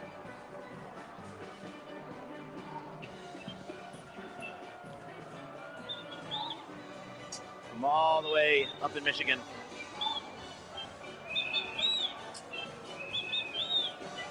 Yeah!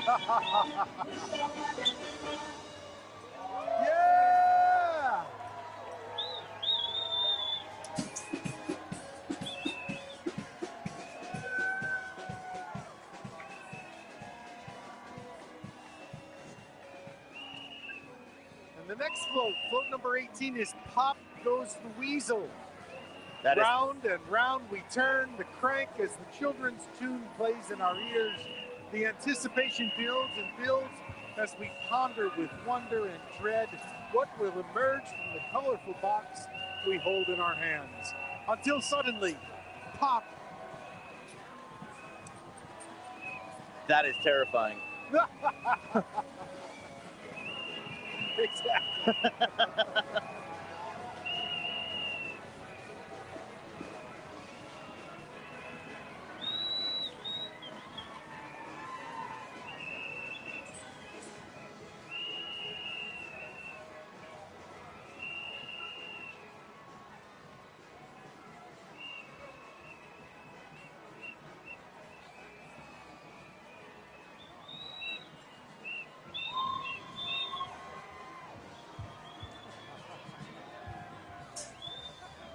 Yeah! A lightsaber.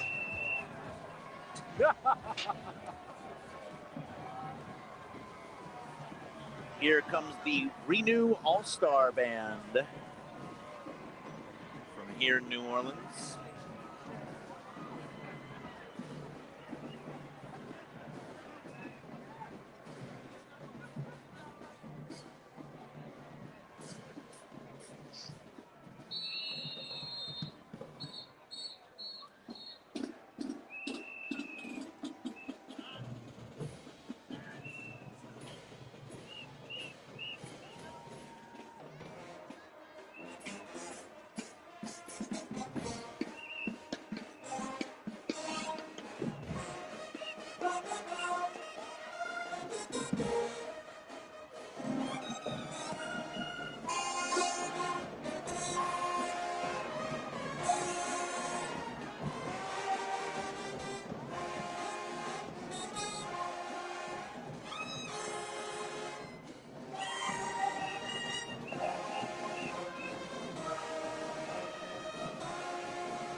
they are so young. What a thrill this must be.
Another slight delay, as sometimes happens.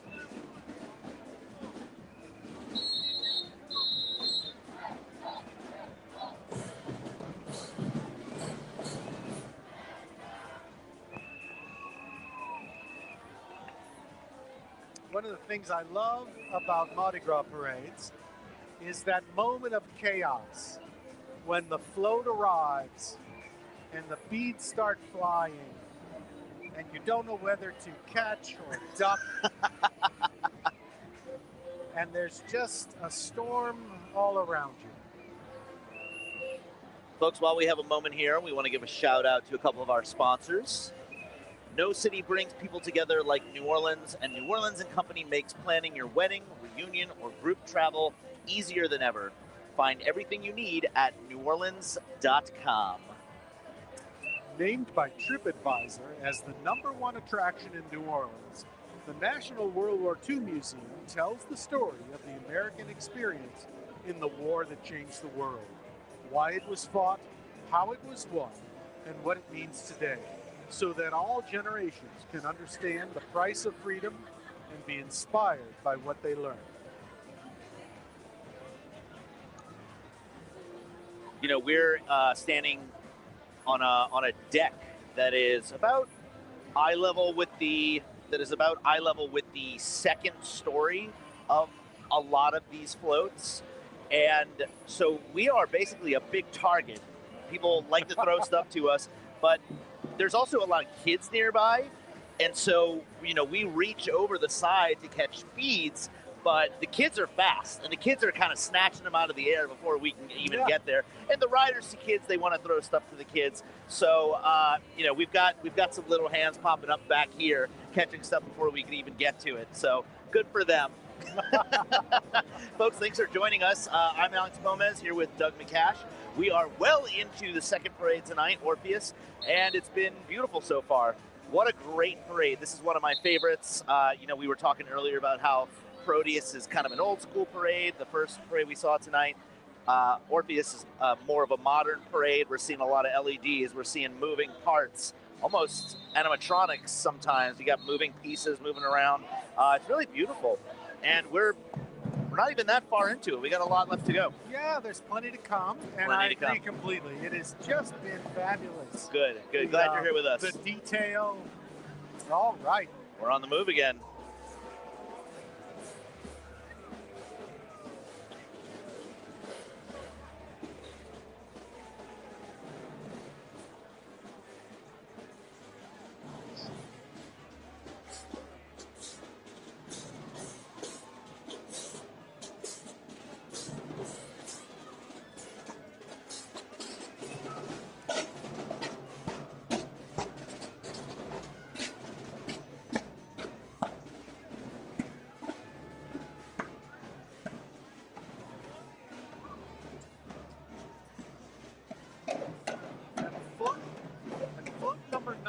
Approaches, the cradle will fall, rocking gently with the night wind. An innocent baby lies dreaming on the treetops, unaware that the spangled pandemonium has escaped the zoo and is watching through the branches with glee.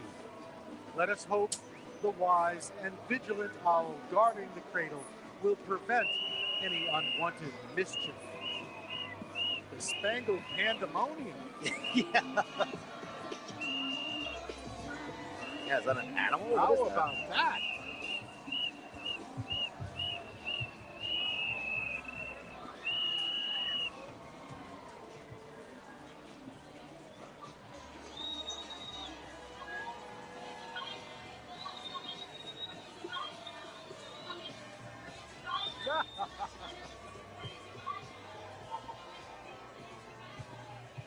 Whoa, I'm sorry.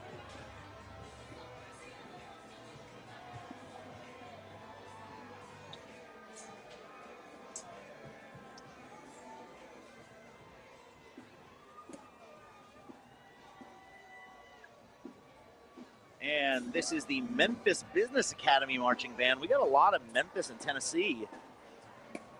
Not only tonight, but just all Mardi Gras.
And our next float, float 20, the graves of the sea and the phantoms rise.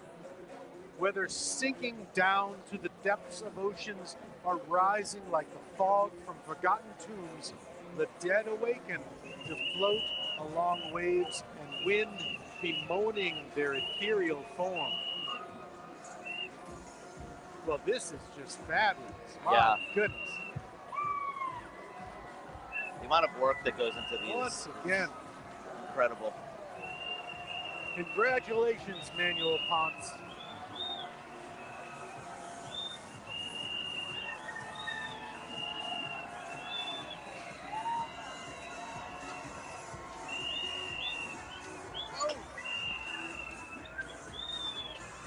Oh, wow. Got lighted up. Cool. Medallion. Oh, that's fun. Love it. Oh, we got a tambourine. Right.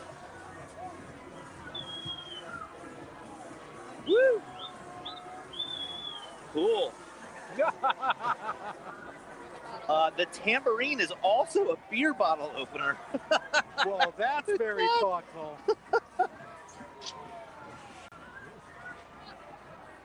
Double secret probation. Wow, this is handmade. This is cool. Wow. Yeah. Oh, look at the back of this float. That's creepy. That's wonderful. This is How very about cool. that?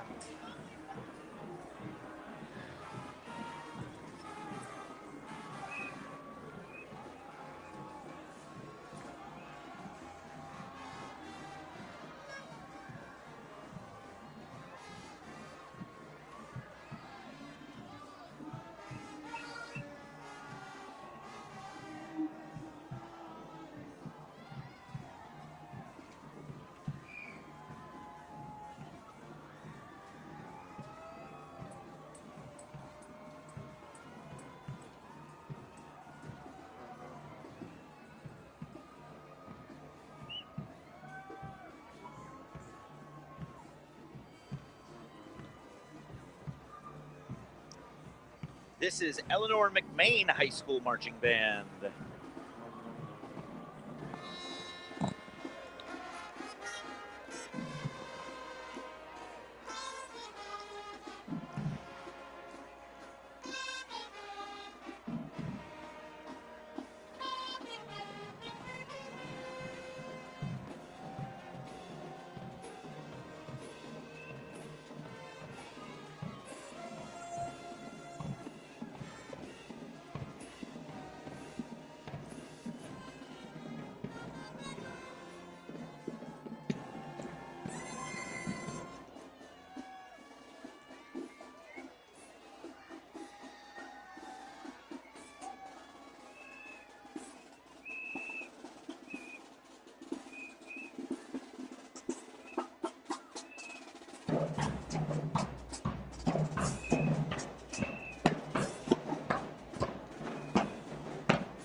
All right.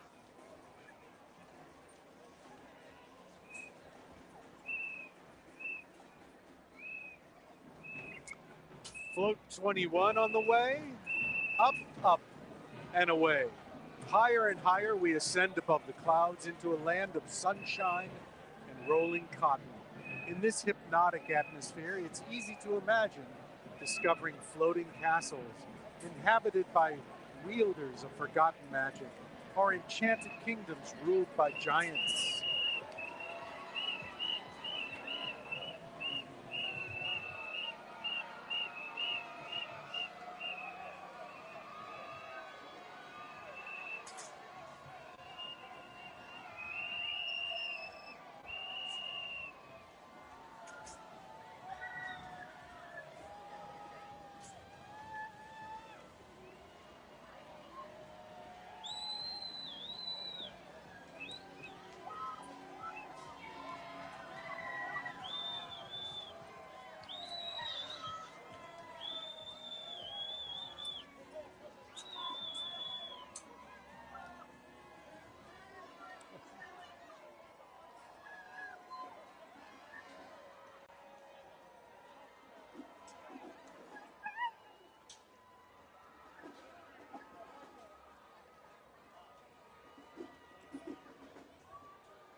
This is Kip East Marching Band.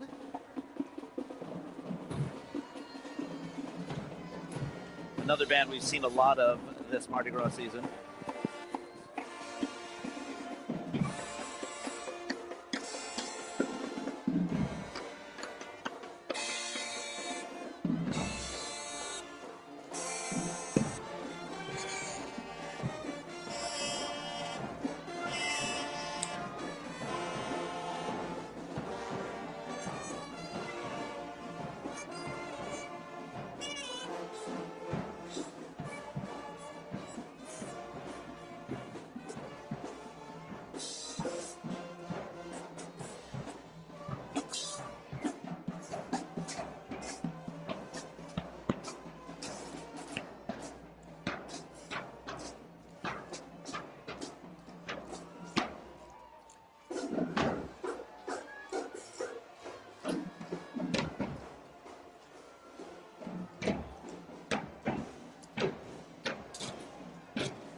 Okay, that was definitely that song. Baby, don't hurt me no more.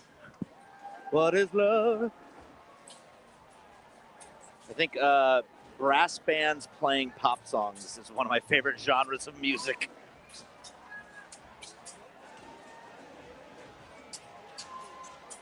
Wait. Hang on, Doug, you were... Float 22 approaches over the moon. Who knows what anyone can accomplish until they try? Endless possibilities open for us if we use our imagination.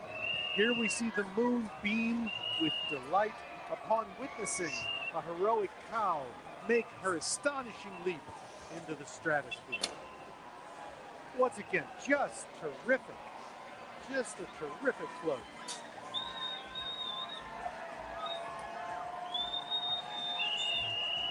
All right, we got another one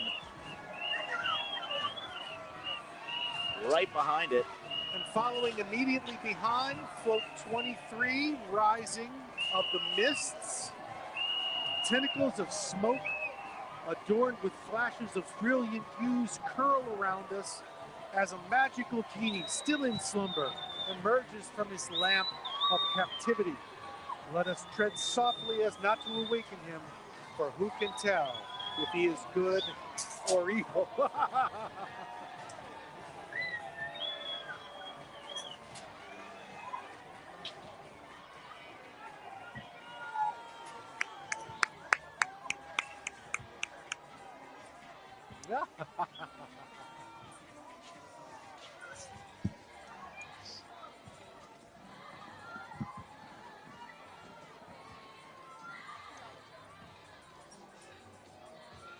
Oh, we got some shampoo. Excellent. talk about sustainable throws. This is That's a a shampoo good bar made right here, made in Louisiana. Wow, that's terrific. I got a bunch of beads, a ton. Huh. This might be the most useful throw I've ever seen. It's all natural, vegan, and cruelty-free shampoo. Wow. That's pretty cool. Well, you should keep that. We'll show that off when we come back on camera in a little bit.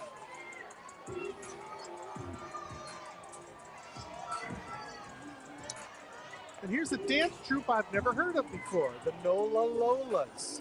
Oh, yeah. I think we saw them maybe yesterday or the day before, but it was the first time I had ever heard of them, so they might be new.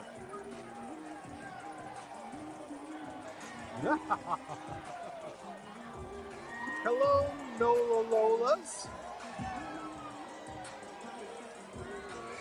Very glamorous.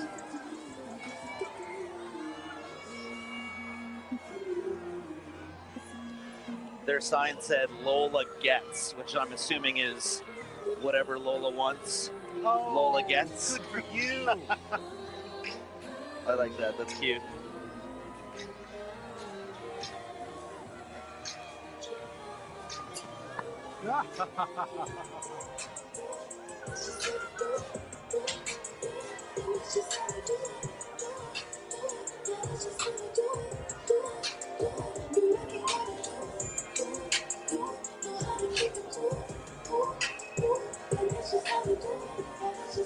The next float, float 24, the descent into Hades, and it's spectacular. The hell mouth yawns open before us, enticing those sinners who have devoted their lives to pleasure and foregone any faith in the heavenly spirit. Into the yawning chasm the poor wretches must proceed, traversing down deeper and deeper levels of oppressive and fiery doom. My kind of party. I'll tell you what, and who hasn't had that happen? This is just spectacular.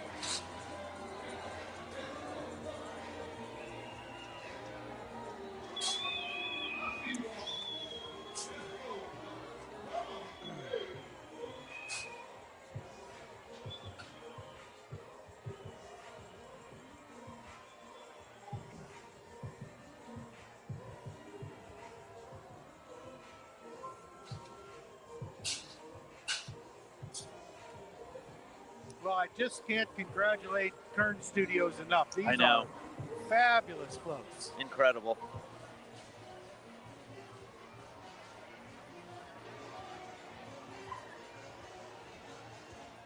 I can't get over how many parts there are. It's not just a flat surface with, you know, a design or a caricature. This is, man, every single piece on here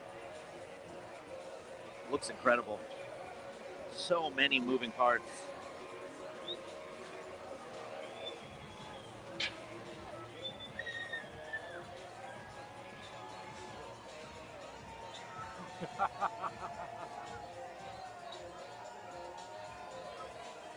Whoa! Nice.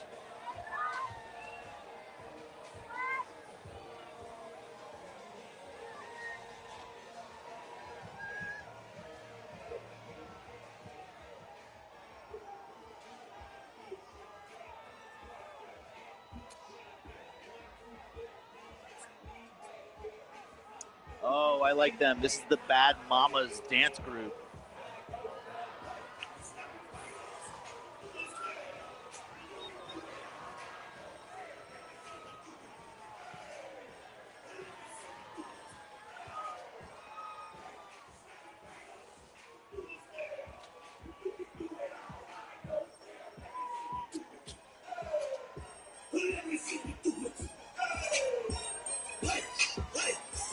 I want a chaperone for this group.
Float 25 approaches the mystery and magic of Carnival, another signature float, I believe.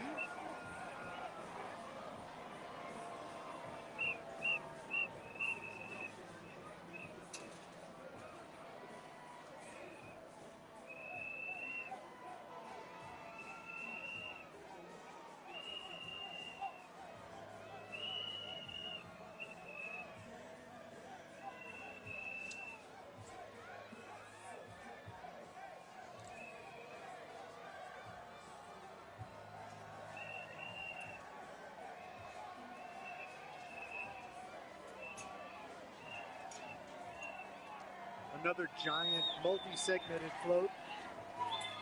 This is a very modern float design.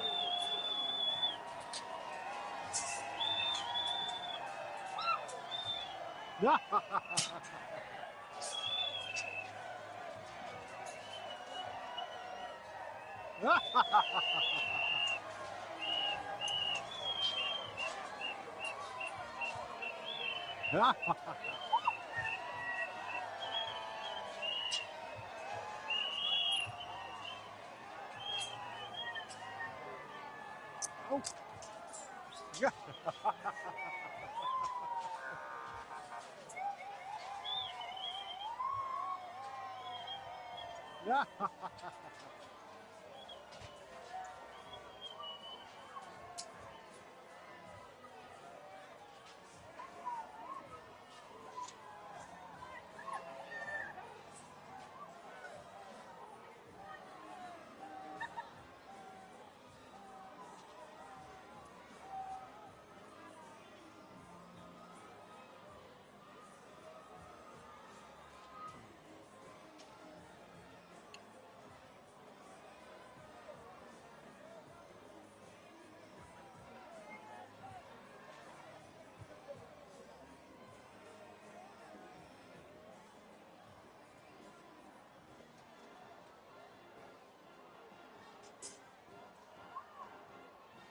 Here comes the Band of America's Finest.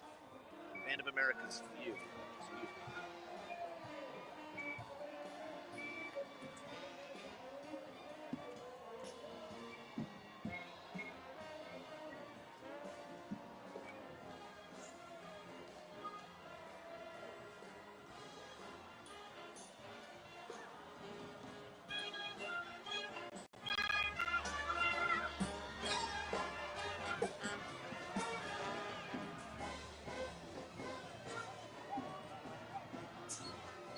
Float number 26 approaches. Down came the rain.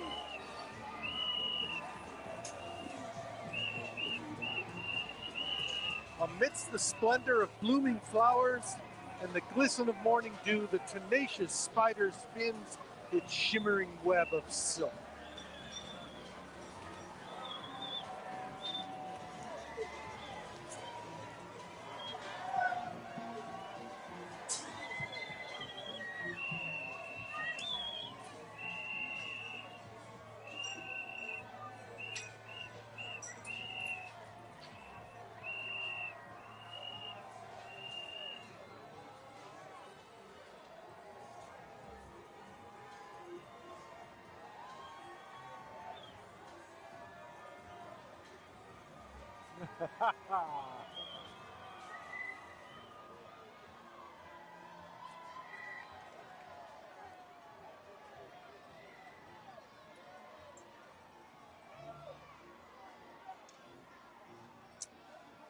And float number 27, flying among the stars. At this wondrous procession of Orpheus, as this wonderful procession of Orpheus rolls to its finale, let us board the magical celestial ship that has appeared before us and ascend into unknown realms with only our dreams to guide us. I'm with you. These are wonderful.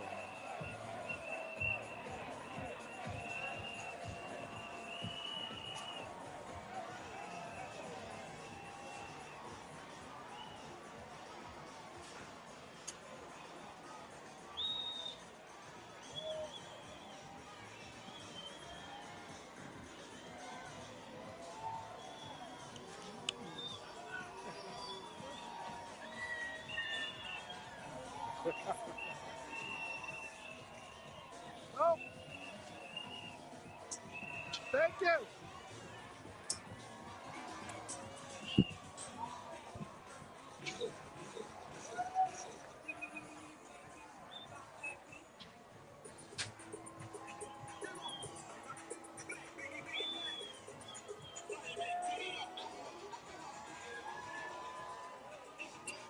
And the U.S. Navy floats.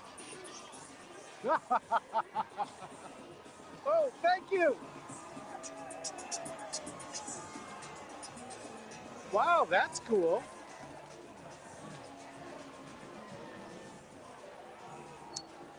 Float number 28, Rhythm, Rhyme, and Revelry, reestablishing Orpheus's devotion to music. This is the last float.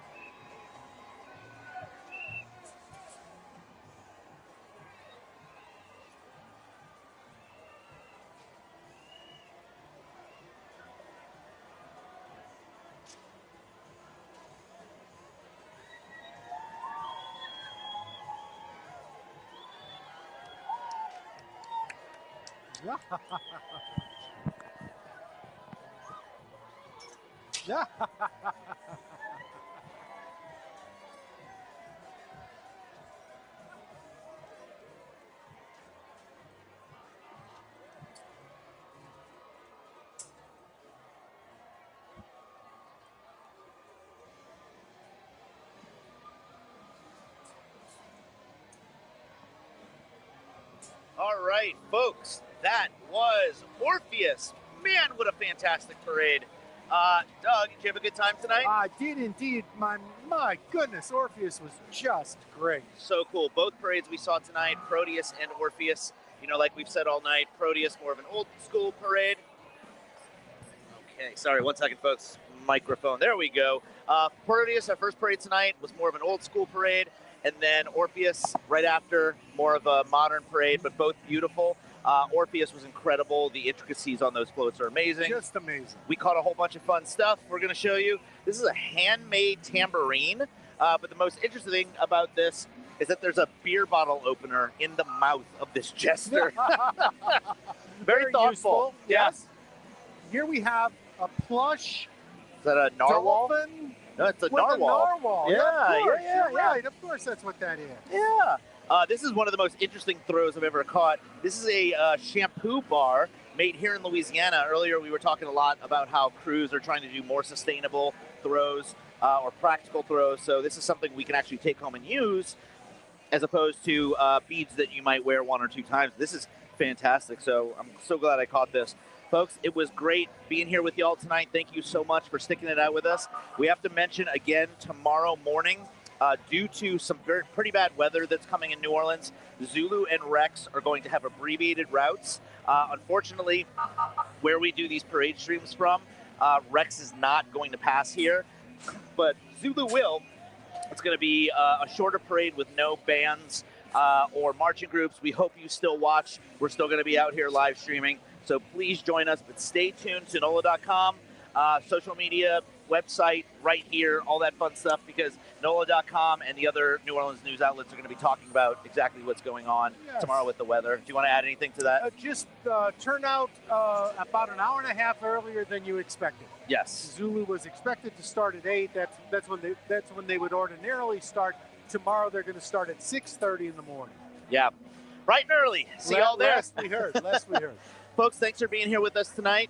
This has been a lot of fun. Doug, thank you as always. Yeah, had a wonderful time, Alex. Good. Well, folks, we'll see you tomorrow morning. And after that, we'll see you next year. Yeah, all right. Thanks, folks. Have a good night. Bye-bye.